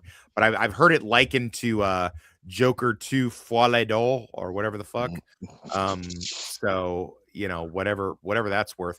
But like, she's just again virtue signaling, doing interviews saying, "Oh, this is what happens when a woman, they're scared if a woman gets too much power and gets to do stuff and in control of too much money." Yeah, Maggie, we are, but not for the reasons you're saying. Because you guys fucking flush it down the toilet. Ghostbusters 2016. I mean, you guys suck. I mean, I'm gonna just stay right now. Catherine Bigelow is the only competent female director. All the rest of them can get fucked. Like, yes, there's no other good female director. I don't Jane Campion, I think, is pretty good. I don't know. What has she done? The Pianist was a famous one, wasn't it? I do like me a good sorry, the Piano. Sorry, not the Pianist. Sorry. I was about to say the Pianist. The Pianist is good. I like me a good Holocaust movie whenever I can see that. That was Polanski, that one. Nice. What is the Piano? What's that? The Piano. It's a kind of a love story, thrillery kind of thing set in New Zealand. She's a New Zealand director. Look her stuff up. She's very good. Was that Harvey Keitel? Yeah. Yes, Harvey it was. Keitel. Yeah. Oh, is that the '90s movie that Harvey Keitel showed his cock in? Did he? The penis? Yeah, the penis. He thought it was called The Pianist, but it's actually called The Penis. That makes more sense. Yeah, it makes more sense now. Yeah, makes a lot more sense. But yeah, Maggie, get fucked. God, man, why with the fucking virtues? Look at Rachel's like, yes. Rachel keeps track. She just like, I know when any mainstream movie that has some cock in it, I know exactly what that is and where it's at. Good for you, Rachel. Good for you. I'm glad you know where the cock is at. That's good stuff. Yeah. Here comes the penis mightier. The penis mightier. The penis. Wait, I was in a Zoom meeting and heard fucking. Yeah. Well, of course you heard. That's what you heard. Rachel doubled down on it. I like Rachel because she didn't take none of my shit. She just claps back at me immediately, which is great. Like, instead of like, "Oh my God, Toxic, stop. You're being crazy right now." She'd be like, "Yeah, damn right. I know where that cock's at. Yeah. So what?" Pussy ass cracker. I know what the fuck going on. Shit. Where the white woman at? But yeah. But yeah, so this movie's shit. Maggie Gyllenhaal's shit. Shut the fuck up, Maggie Gyllenhaal. I saw a Northern's review and someone else's review, and it just made me want to go see the old black and white one from back in the day. And I think there's one from 90s or 80s. Yeah, with Sting. Yeah. Sting. This new film makes me want to track down the two older films. No, facts. The Bride of Frankenstein is still brilliant. But what really pissed me off about The Bride is how they sent a really intelligent, insightful woman who was Mary Shelley, the author. Yeah. Just turn her into this bitter, contemptful, fucking horrible hag who says, that's right. She plays Shelley. Gyllenhaal plays Shelley. Yeah, she plays like Mary Shelley God. possesses her, doesn't she? And that just does not seem like something Mary. That does not seem like the kind of person Mary Shelley would have been, from what I've looked up about her. She had a very tragic life, and she played it into her work. She had men supporting her fucking stories. I mean, it's. And Maggie Gyllenhaal's just made her look fucking stupid, all for feminism. Yeah. Hooray! Hooray! Feminism! Hooray! But yeah, track down the '85 version with Sting in it. It's really good. It's really, really good. I watched it a bunch. It was like on maximum rotation on the various channels, the various cable channels in '85. It was on like every day after school. That bitch was on all the time. Rachel says, you should have heard me laughing at the look at you trying to get me in trouble. What are you talking about? Some of these people are from Niger. Like, I can't help it. It's a country in Africa, Rachel. Quit trying to like make something out of something that's not. Yeah, Niger. Oh, silly Niger. But yeah, no, dog shit film. And dog shit, listen, you can't just sit there and go, hey men, we don't need you to watch our films. We're strong, independent women. Why didn't men watch our films? Wait, why? What happened? Like, dude, that's so 2016. Like, like she's not even fucking paying attention anymore. It's like, dude, you know what? I'm about to go pull up my my copy of Batman and watch you get fucking nuked and blown up in that fucking meth lab again. I'm gonna get the name wrong, but the director of the reboot of almost said Three Stooges, Charlie's Angels. She's like, men don't need to see this film. And then there was an article like a week later. How come men aren't seeing this film? I mean, what? Yeah. You told me not to. Right, exactly. And apparently women didn't either. It's like it's the same reason your fucking WNBA is shit. Like, women hit feminism as well. Women hit feminism as well. Terminator Dark Fate. The director's like, yeah, you're gonna be afraid of her. And apparently the audience was mostly male anyway, even though the film did badly. Yeah. Well, anyway, off to some better news. I know not everybody's comic book fan. I'm kind of a comic book nerd. And the trailers for Daredevil season 2, Daredevil Reborn season 2, and Spider-Man Brand New Day have dropped. And I'm not going to play them lest Disney crawl up my asshole. But if you guys get a chance, you should watch them. They're both they're excellent trailers, regardless. And have me thinking, I don't know, man. I think they're kind of back on track a little bit with this. I'm tentatively knock wood. I got a wood table in front of me.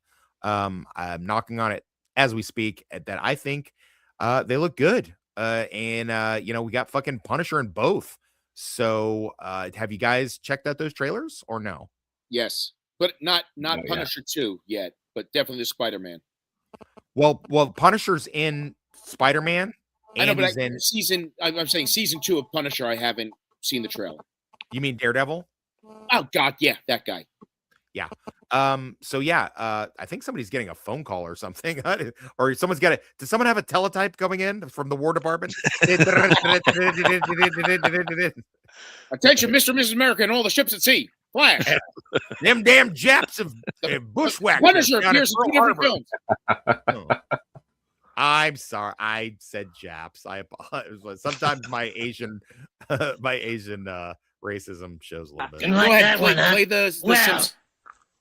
Me so Sally. Oh, so. What's he gonna do next, the flapping dickie? Uh-oh, I'm losing him. Time for the A material. Hey! Also. Me like how the fly lice. Me. I work that into every show that I can. Oh God, I love some Asian racism. Anyway, where were we? No, I gotta stay. I gotta stay. Asians are like in it with us now. They're like Asians are the new whites. So like we're in it together against all the hordes from Niger. But yeah, no. So the Daredevil one has Jessica Jones reprising her superpowered private detective coming back. They're having a war. And then on the Peter Parker movie side, Brand New Day, he's dealing with the aftermath of just being a friendly neighborhood Spider-Man, and Bernthal as Punisher is right there in the mix of it, and they don't really have him watered down, man. It's good. They're both really, really good. Who else is anyone else excited for this? I know Critter said he might be. What's your thoughts? Are they going to fumble it? Is it just good trailer marketing, or I can just pray that they actually pull this off. I'm hoping, because this is something my kids and I would absolutely see in the theater. Yeah, no facts. Yeah, this has me excited to go back to the movie theater, man. And spend $125 on popcorn. Well, like I said, yeah, I sneak snacks in, regardless. So I've always got. You hide them under your flapping dicky?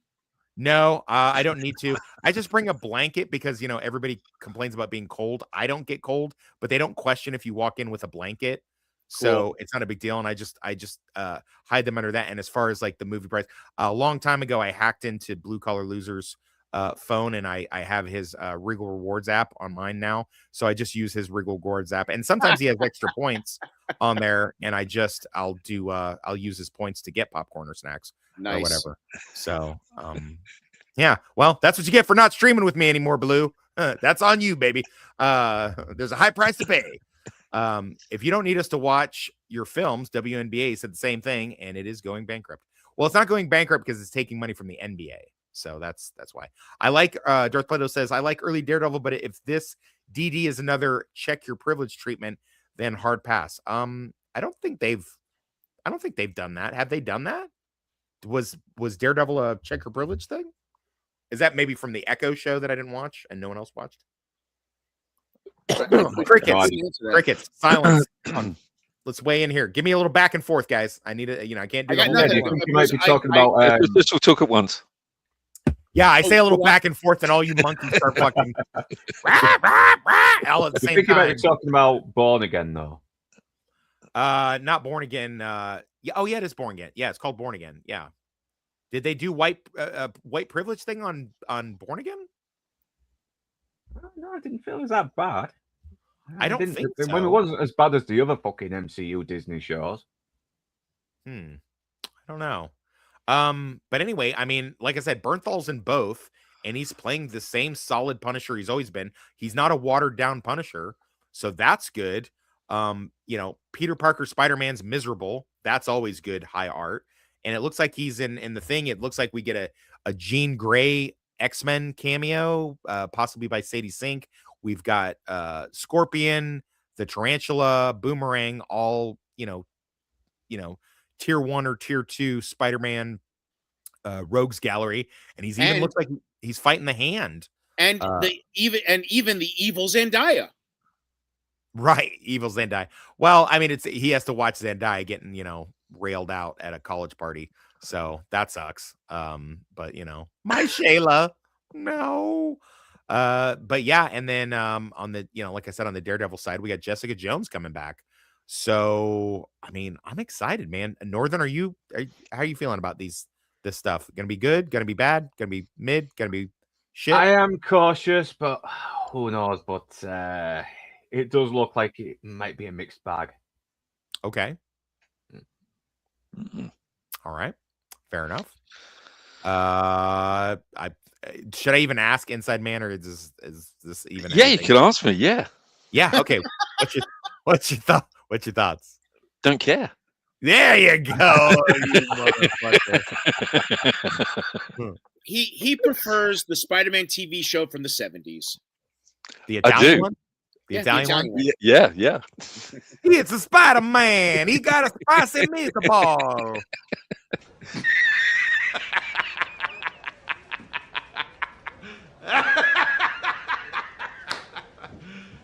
You serious?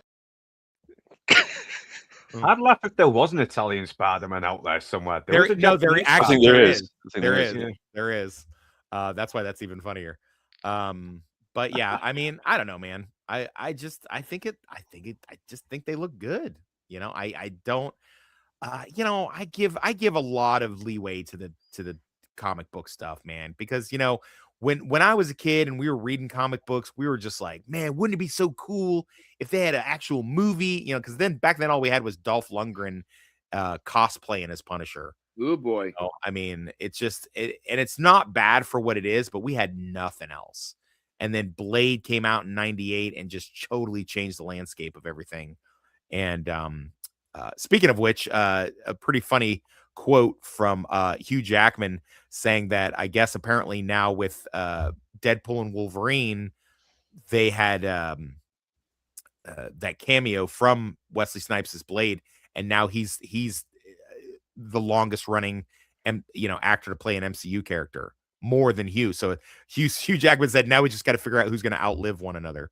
So, and I like it. I like J. Jonah toxic. That's funny. Thank you, Darth. I like that. I shoot out of my webs. Nice. Don't forget Helen Slater Supergirl movie toxic. Yeah, but I mean, I don't know, man. That could have been so much better.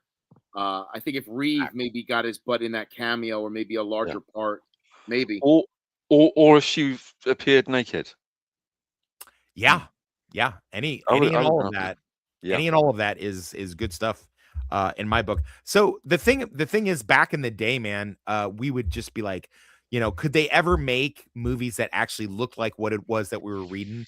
You know, because, you know, with the crossovers and, you know, because you would get an occasional standalone movie of some kind, you know, of a comic book variety, right? But then it was just going to be them. You know what I mean? There was, I guess they had a TV movie with Thor and Hulk, the Incredible Hulk TV series with Thor cameoing in it. There was one with Daredevil too. Oh, you're right. There is. And all black. Yeah. Yeah.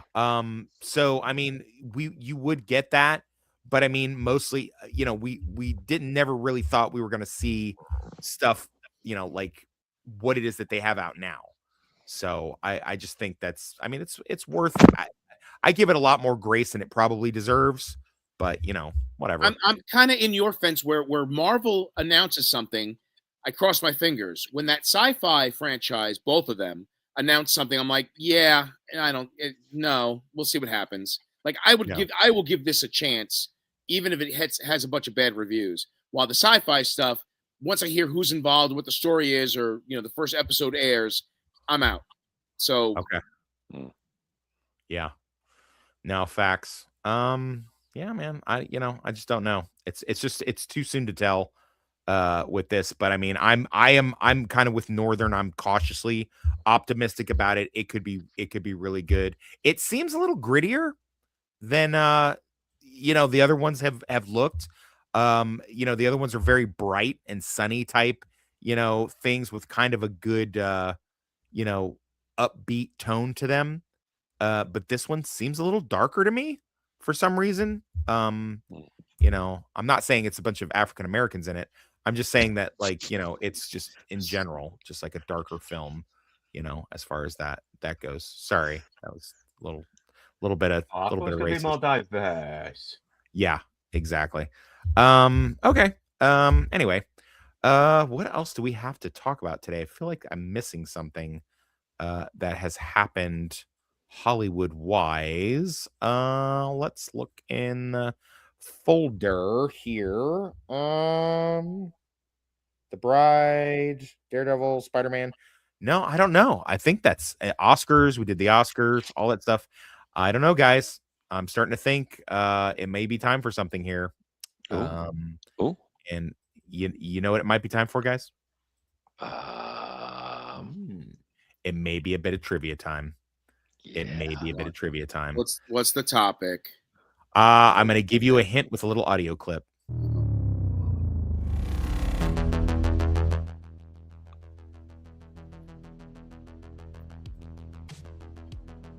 raising the stakes, then, are you? I see what you did there. So yeah, we're gonna do Northern's theme music. Yeah, we're gonna do because it's Buffy has had its reboot canceled and Firefly has its possible reboot happening. And I wanted to do a bit of did it come from the plot episode? The quote, the actor, is it Buffy? Is it Angel? Or is it Firefly? What do you guys think about that? Yeah, I'm gonna fail. That. So Why are you gonna fail? I think you watch all this stuff. What are you talking about? I do, but I don't retain much. I mean, can't you take your meds for your early onset dementia stuff before the show? Let me go last so I can look on the phone and cheat. Hey, Critical isn't here for a reason.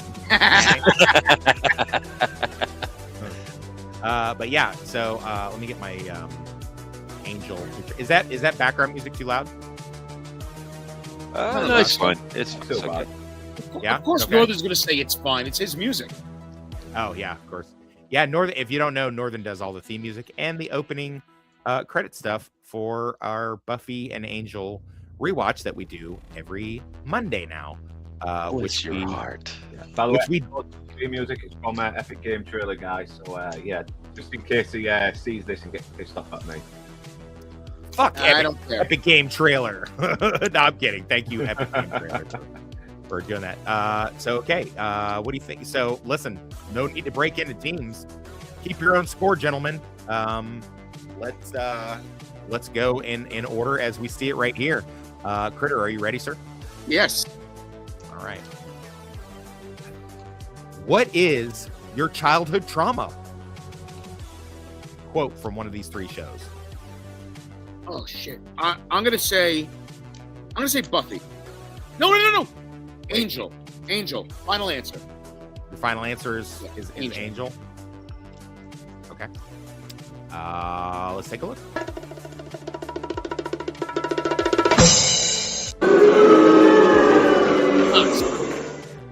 It's actually Buffy. Cordelia says it in season 1 of Buffy. Sorry about that. I was thinking Cordelia in an Angel episode. Yeah, I got you. Listen, I don't want to hear your fucking excuses, okay? Play to but win. My shoes fell off and my head hurts. Yeah, we know.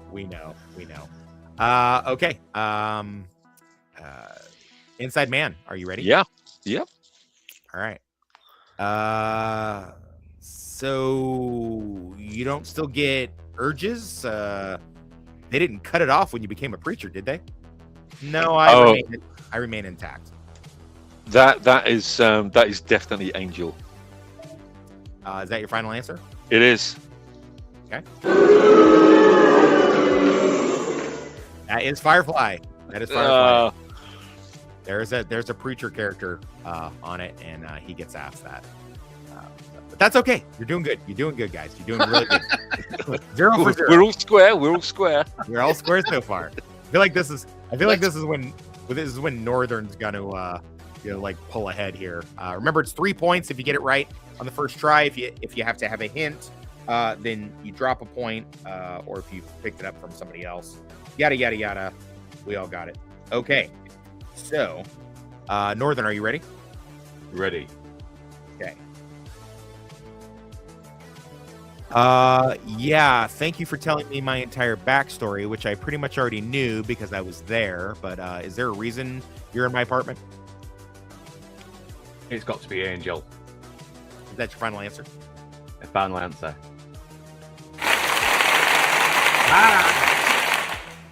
It is Angel speaking to Doyle, episode 1, season 1. So yeah. All right, great. Okay, Critter. Yeah. You ready, buddy? You ready, buddy? Whatever. Whatevs. All right. Y'all need to be looking real intent at your belly buttons or violence will ensue. Oh, no, that's got to be it's Firefly. There you go. Critter's on the board with 3. Good job, Critter. Inside Man. Are you ready? Yeah. We need to check it out. It could be something, or it could be something. That's Angel? Buffy. That's Buffy. That's Is that Buffy. your final answer? That's Buffy. Yeah. It is, in fact, Buffy. Good Yeah. job. All right. I wonder if, let me see if I got a better picture of Buffy right here. Let me see if I can pull that up. Yeah. If it's the slutty, if it's one of her looking slutty when Faith possessed her, then yeah, I'm all for it. Of course you are. Of course you are. It's everybody. Yeah, of course you are. Okay, let's pull that off. All right, where are we at? Inside Man. So Northern English Bastard's turn. Northern English, you ready to go? Ready to go. Ready to go. You know, sometimes I think about a couple of chicks doing spells, and then I go off by myself and do my own spell. That's got to be Buffy again. Is that your final answer? My final answer. It is, in fact, from Buffy. Good job. You guys are doing good. You're killing it. You're killing it here. Critter. Yeah. You ready to start catching up? Yes. All right. Yeah, but wouldn't she at least smell that sweet, sweet hair product, if nothing else? I'll say Angel. Is that your final answer? Final. It is, in fact, Angel. Who said it and why? It was a reference to Angel fighting a demon with no eyes, and he has no reflection. Yeah, and something it can't be seen, but at least why not smell that sweet, sweet hair product? So there you go. Inside Man, you ready to go? I'm ready. You okay? He's already got a case of the giggles. I'm ready. I'm ready. All right, he's ready. I'm ready. Okay, let's see if we can give you. You've been doing pretty good so far. Let's see if we can give you a little bit of a tougher one. Oh, thank you for saving me, you big hunk of a man. Oh, no need, little lady. Saving women, what I do, and we got to go soon because I'm almost out of that Nancy Moore hair gel that I like so much. Firefly. Firefly? Is that your final answer? It is, yeah.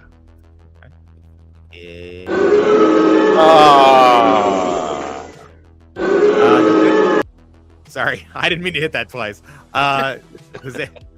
Northern, do you want to try to steal it? You want to try to steal it? I'll try and steal it. Steal it. Angel. It is from Angel. It's a Buffy character. It is Spike, but it was his guest appearance in Angel. So, okay, great. Critter, are you ready? Yes, I am. Okay. Hey, haven't seen you in a long time. Doing good? Yeah, I'm good. All right. In town? Yeah, a couple days. Great. Are they always like this? No, sometimes we're laconic.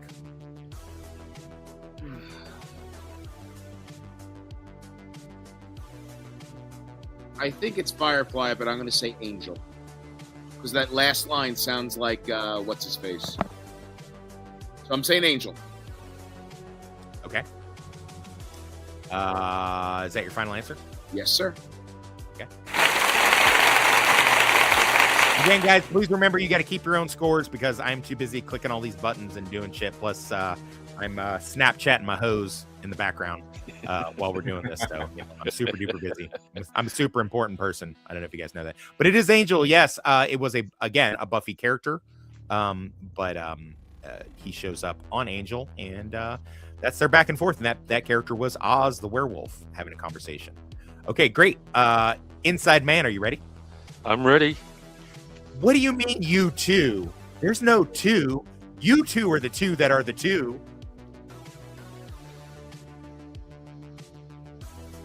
Buffy. Is it Buffy? Buffy. Hey! Why do I feel like you're just guessing? I am.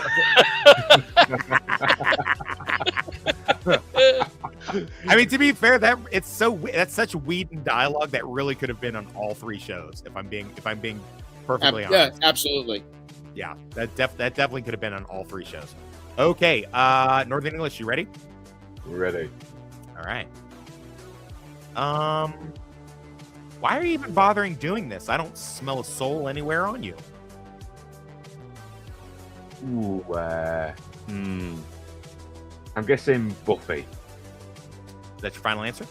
Final answer.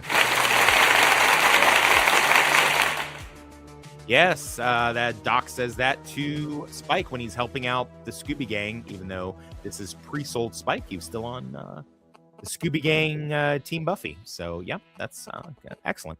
Critter Kingsford, are you ready, my friend? I am. What are you asking me for help for? I didn't fight no war. Best of luck to you. Well, that's got to be Firefly. Is that your final answer? That is my. I think that's Firefly. Could be Angel towards the end of the series, but I'm going to say this is Firefly. Yep.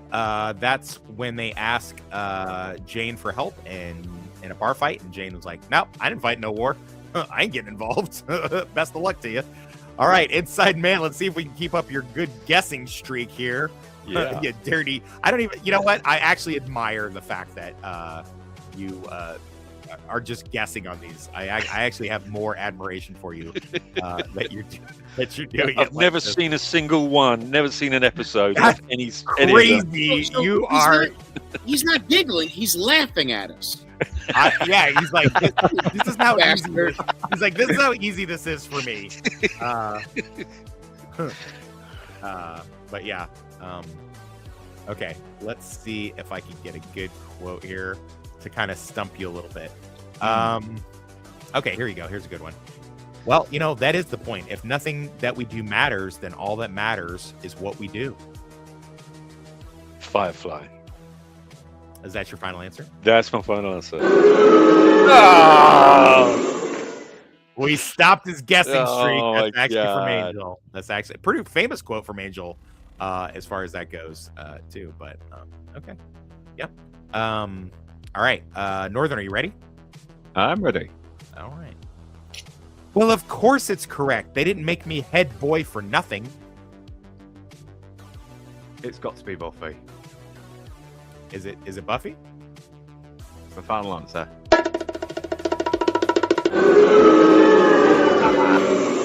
That is actually Angel. That's Angel when they get reverted back to their teenage form.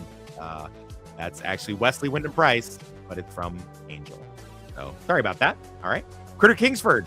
Yes. You ready? Yes. All right. You know what, mate? You don't have to worry about any of those problems. When you went off to the loo, I put a poison pellet in your drink. You'll be dead in 20 It's minutes. Spike from Angel. No, wait, shit. Spike from Buffy. Which one are you going with? Buffy. You're going Buffy? Yeah. I'm going to give it to you, even though you got the person wrong. That was actually Ethan Rain from Buffy. Ah, but shit, that's right. You got the show. You got the show right, though. So I'm gonna give it to you. So okay, it's okay. Good for you. I'm not even gonna dock you any points. All right. Hey, what's up there, guessing game inside man? Yeah. How you feeling? Yeah. You feeling? What you got to ask yourself is, are you feeling lucky? Are you feeling lucky, my friend? I am. But anyway, I do, punk. Oh yeah. All right. Let's see here. Why does everybody keep asking me if I'm evil every time they see me? I'm not evil. I'm just lurking about. Angel. The fact that you clearly... This is even more entertaining, though, that you're just guessing all this shit. That's so good. I should give you double points. Good for you. You're giving the context, aren't you, to guess? That's what I'm guessing. Yeah. Sorry about that. Hang on one second. I got a cough. Dogs running around. Getting me sick here. Northern, are you ready? Yeah, I'm ready. Okay. No, I'm not with the cops. I just came here to pray. Well, now would be a good time to start. It's Buffy. Is it Buffy? Is there a final answer? It's got to be. It is Buffy. Good for you, buddy. All right, Critter. Yes. Time for you to pull ahead here, buddy. Oh. Are you ready? Yes. All right. Sir, is there any reason why you wore the dress instead of me wearing the dress? Well, it was a purely tactical decision. Plus, you know, I felt nice wearing something frilly. That's Firefly. Final answer? Yes, final answer. It is Firefly. Inside Man, you ready to go? I'm ready to go. Okay. There ain't no need to be trying to deceive a dirty deceiver. Buffy. Is that your final answer? That's my final answer.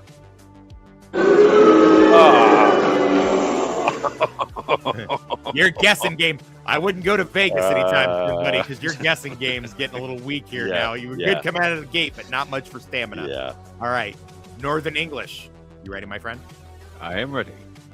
All right. Well, killing you would give me very little comfort. But then again, a little comfort's better than none. I'm guessing Angel. That's your final answer? I think it's going to be the final answer. Nope, that's actually season 1 of Buffy from the Master. Season 1 of Buffy. Sorry about that. Sally! That's a rare miss. Is that the first one you've gotten wrong? Maybe the No, second. he's got 3. No, I think you got 3 wrong, haven't you?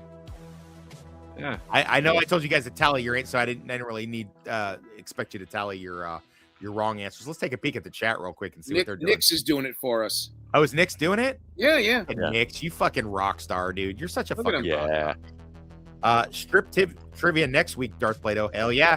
Darth Plato, can you come on for strip trivia? Because that would be great. I'd like to. I just like seeing a lot of men naked. That's why I was a prison guard for so long. Reminds me of prison days, I'm guessing. Yeah, it'd be like, Sergeant Kelly, there's no need for you to do any more strip searches. We're done with strip searches. I'm like, let's do more. I want to do more. I'm gonna get back in line. No, Sergeant Kelly, you don't get stripped. We strip the prisoners. Whatever. Whoa. Everybody gets naked. Boy, that escalated quickly. At least it didn't lead to any cavity searches. That guy back Or on did it? Netflix. No, I don't want to keep watching Orange is the New Black. Yeah. That's actually a good show, though. That's actually pretty good. No, show. my wife was watching that like to death. Back It's in a pretty the good day. show. It's not bad. Pretty sad ending, but something about women in prison garb. You know what I mean? Who are we at? Who's the last person that went? It's Critter now. It's Critter's turn. Yeah. All right, well, speak up, Critter. Jesus, you can speak up for yourself a little bit. Holy shit, man! I'm afraid. All right. Well, don't be afraid. I don't want to lose my high score. Well, I think you're doing great so far. If that means. Well, because Rachel's not around to screw with me. Yeah, facts. Okay, so let's do this. What are you, a bounty hunter? No, nothing like that at all. Nothing like that at all. Then who are you then? I'm a bounty hunter. I want to say I want to say Buffy. Buffy, your final answer? I want to say Buffy because that wasn't it that guy that was going after Oz. Yeah, I'm going to say Buffy. Okay. That's objects in space. Firefly. That's okay. That's okay, buddy. You'll bounce back. From it. We're almost done. Inside Man, you ready to? I'm ready. Do you have your psychic helmet on? Do you have your Yeah. No whammies. I mean, I guess ultimately it's like a 1 in 3 chance. It is. So, That's pretty good odds. Those are pretty good odds. Unless you're playing Russian roulette, then it's not so great. Just so you know. All right. Okay. Let me get a good one for you. I have 2 modes with people: bite and avoid. It's kind of hard to shift. Besides, I didn't know anybody at the party.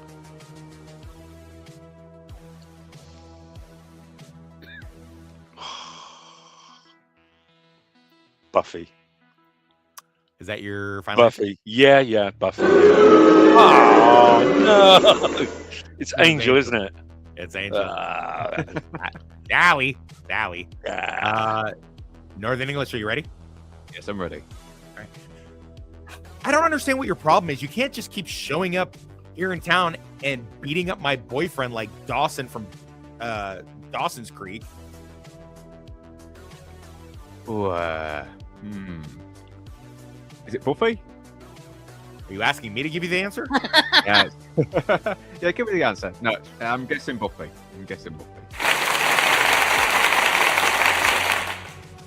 That's a good job because I actually mishandled that quote a little bit. I had it written down. It's actually because I was doing it from memory. It's actually the more direct quote is, you can't come to town all the time and just go Dawson on my boyfriend. So yeah, I stepped on that a little bit, but you still came out swinging. So good for you, Critter Kingsford. You ready? Yes, I am. All right, we're gonna redeem ourselves this time. Okay. Yeah, that's what you say. You really, really are a beautiful, beautiful man. You're an actor? No, I'm actually not. Oh, yeah. Angel. You're funny Angel. too. You're funny too. I like that. I'm not hitting on you. I'm actually in a committed relationship with a landscape architect. Angel. Final answer, Angel. Final answer, Angel. By the way, just so you know. Don't know me and I wouldn't have done it. And if I don't know you, then please stop interrupting me. You do the whole quote first, fuckface, before you. I was on it. I knew it. Don't cry. I interrupted because I knew it. All right. Inside man, you ready? I'm ready. Ready. Now I'm starting to see why there's not an all-knowing prophecy about a chosen one and their friends. Oh, that's got to be Buffy. That has to be Buffy. Answer? Yeah, that's Buffy. Yeah. Hey! he's so proud of himself when he gets these right, isn't he? He's so fucking proud of himself. He's so happy. I just get Northern, are you ready? I'm ready. That's brilliant. All right. If you're my friend from now on, you'll stay away from me. And if you're not my friend, then you better stay away from me. Angel. Is that your final answer? Final answer. It's Buffy. Season 6, Willow says it to Amy, the other witch, after she does something pretty malicious to her. So, okay. Final round. You guys ready? Yeah. Critter Kingsford, are you ready? I am. All right. Here we go. Please excuse me. I need to call everybody I've ever known ever right now. Oh, fuck.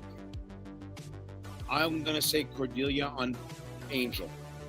Angel. Is that your final answer? That is my final answer. You were right about the character, but you were wrong about the show. It was Cordelia, but it was actually on Buffy. Inside Man, you ready to go? I'm ready. I haven't seen her in a while. I think her and the blonde one ran off for a nooner. Are you sure? What is that? Oh, a nooner's like when you have sex in the daytime. Yes, Charles, I know what a nooner is. Buffy. Is that your final answer? That's my final answer, yeah. Oh!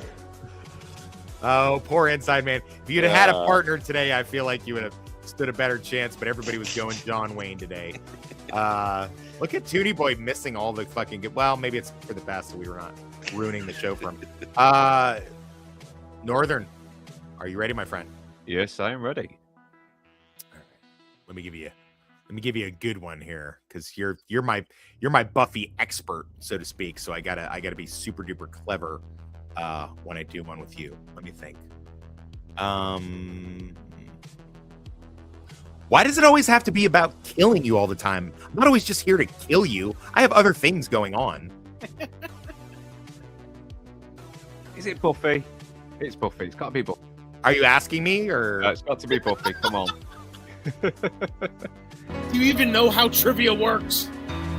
I'm retarded. I had to get one. I just had to get one. It's Angel. What's the final score, kids? Well, I've got 12. Okay. I think I'm at 25. Yeah, I think I've got 18. No, you got more than that, haven't you? Yeah, I'm What looking does at Nick Nick's say? score now. Nick says Critter 21, Inside Man 12. That checks out. Neb 18. Critter. Wow. Critter. Hey. Well, let me admit, when Northern would get a question wrong, in my head I'm like, oh yeah, that's Firefly, and then it was either Buffy or Angel. So I would have. But what you're saying is, after Northern eliminated one of the three choices, you knew was between the other two choices. No. What Meaning, a detective you are. No. Hang on. Meaning, once he got it wrong, meaning it's either Buffy or Firefly, and every time I'm like, oh, it's Firefly. No, and I was wrong. So if you had given me those questions, I would have said Firefly and gotten them wrong. All right. Well, in honor, I have something special for you in honor. Oh boy. That you want. Are you ready? Yes.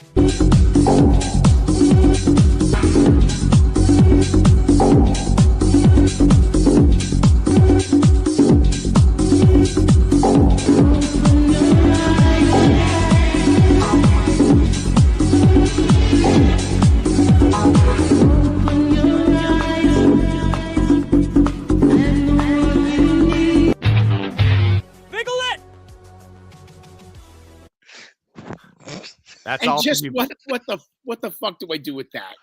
Oh, I think we all know. I think we all know what you're going to do with that. Yeah, we know what you're going to do to that. Yeah, exactly. What you're going to do well. Everybody sucks. And it's definitely something that sounds like making macaroni and cheese. Oh my goodness. Darth Plato says Inside Man lost, so he just lost 50 grand. Damn, this was high stakes, man. This is some high stakes Buffy trivia day. Damn. Let's go around. I already know. I already know because I'm on the show tomorrow, but I just wanted to give everybody a chance to plug something, talk about something. Critter, what kind of? By the way, Critter, have you figured out a way to work that phaser I sent you into? As a matter of fact, I was giving it some thought today. It'll be a sci-fi short film with the two kids as monsters or something, and the pistol will be used. I love that for you. I gotta get through the oh, here we go. I gotta get through the doctor thing first. So I got a doctor thing on Monday, and hopefully it'll be smooth sailing with a frickin' boot. Anyway, I have nothing to plug. I just want to apologize to Rachel Rose for throwing her under the bus with a horrific Hollywood insider. Oh, when you confused her with Rebel Wilson. That was brilliant. Yeah. Rebel Wilson. Rachel Rose is not Rebel Wilson. That's what I want to say. I just at least all knowledge anyway. Jesus. No, you're not. Yeah, no, you're not.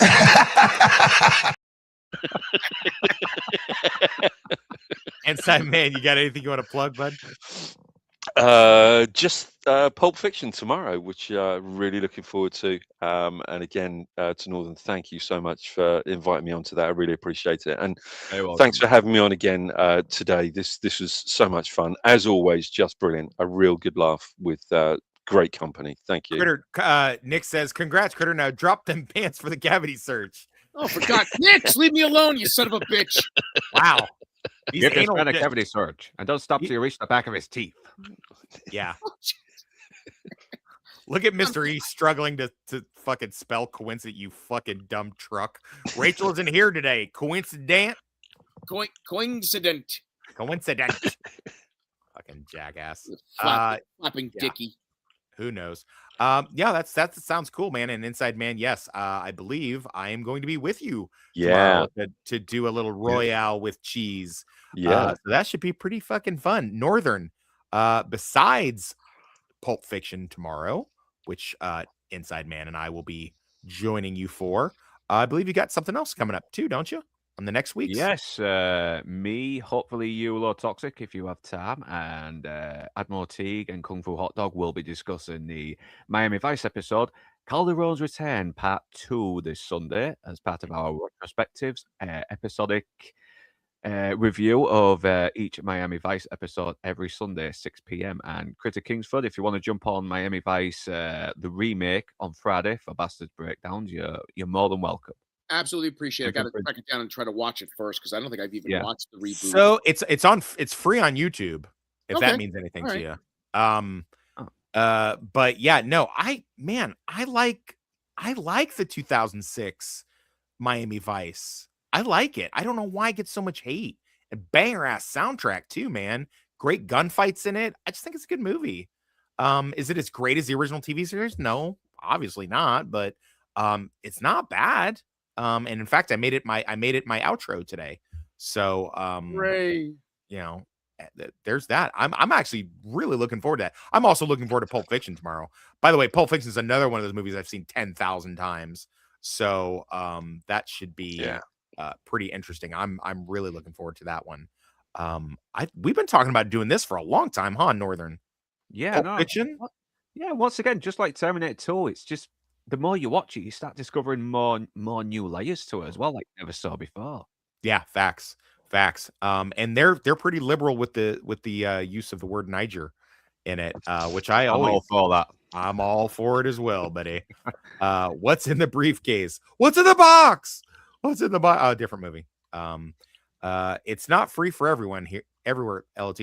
Yeah. So yeah, I am aware of that. I know in other countries, but then again, you guys can see stuff that we can't see sometimes. So I guess just get a VPN would be my not at all sponsored by NordVPN if you need a sponsor, or if you want to sponsor me and doing some stuff, that'd be cool. I'll totally plug NordVPN on all of my streams, although they probably don't want to be associated with me, but it would help you to have a NordVPN if you're watching my stuff. That way you won't catch anything. So I've heard that if you turn on your VPN and hide whatever, different things will pop up on like Netflix or Prime. I haven't put it to the test, but is that a thing? Like if I hide my IP and I go to Netflix, I'll see other stuff that usually isn't there. That's what I've been assured. Yes. Yep. Although now Nix is giving me some VPN is not a solution, nor should ever be trusted. Okay. That's an interesting. They are trying to ban those here. Wormy's in the UK with you guys, right? Yep. Is he? Yeah, I think I didn't know. I thought so. Wormy, you're in the UK, right, bud?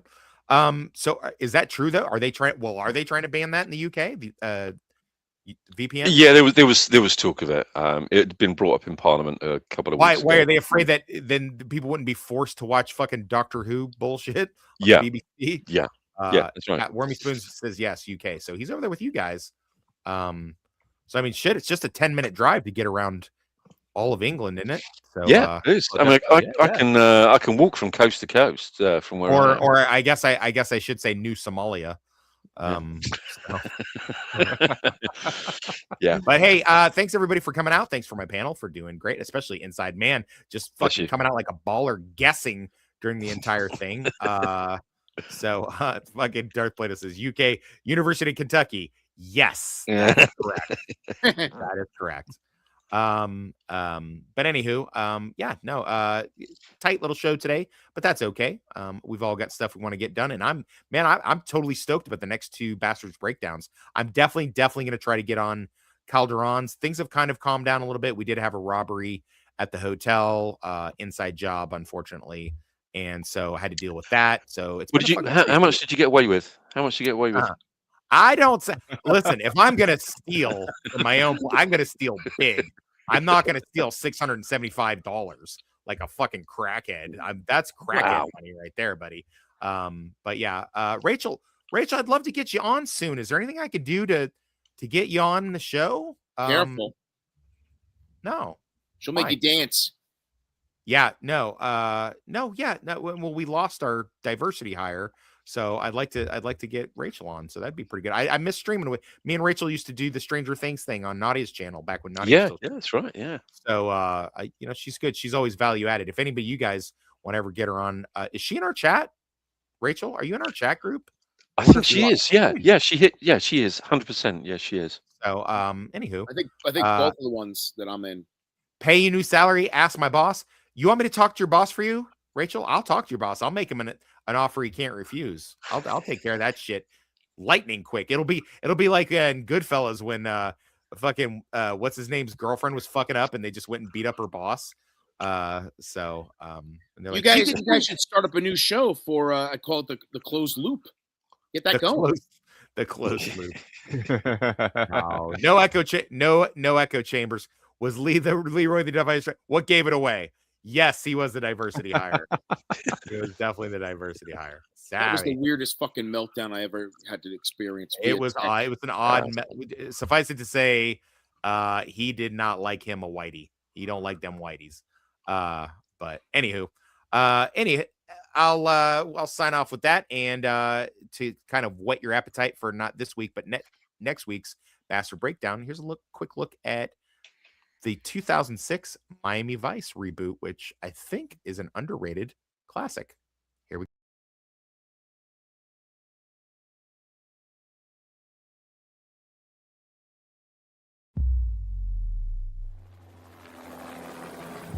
You understand the meaning of the word foreboding? As in badness is happening right now.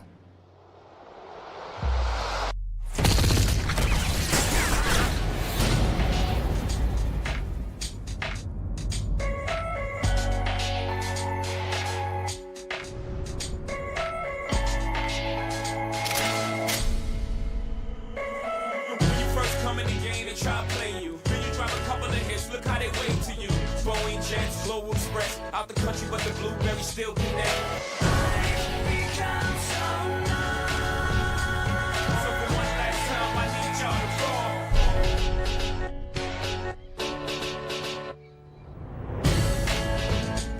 call. Smooth. That's how we do it.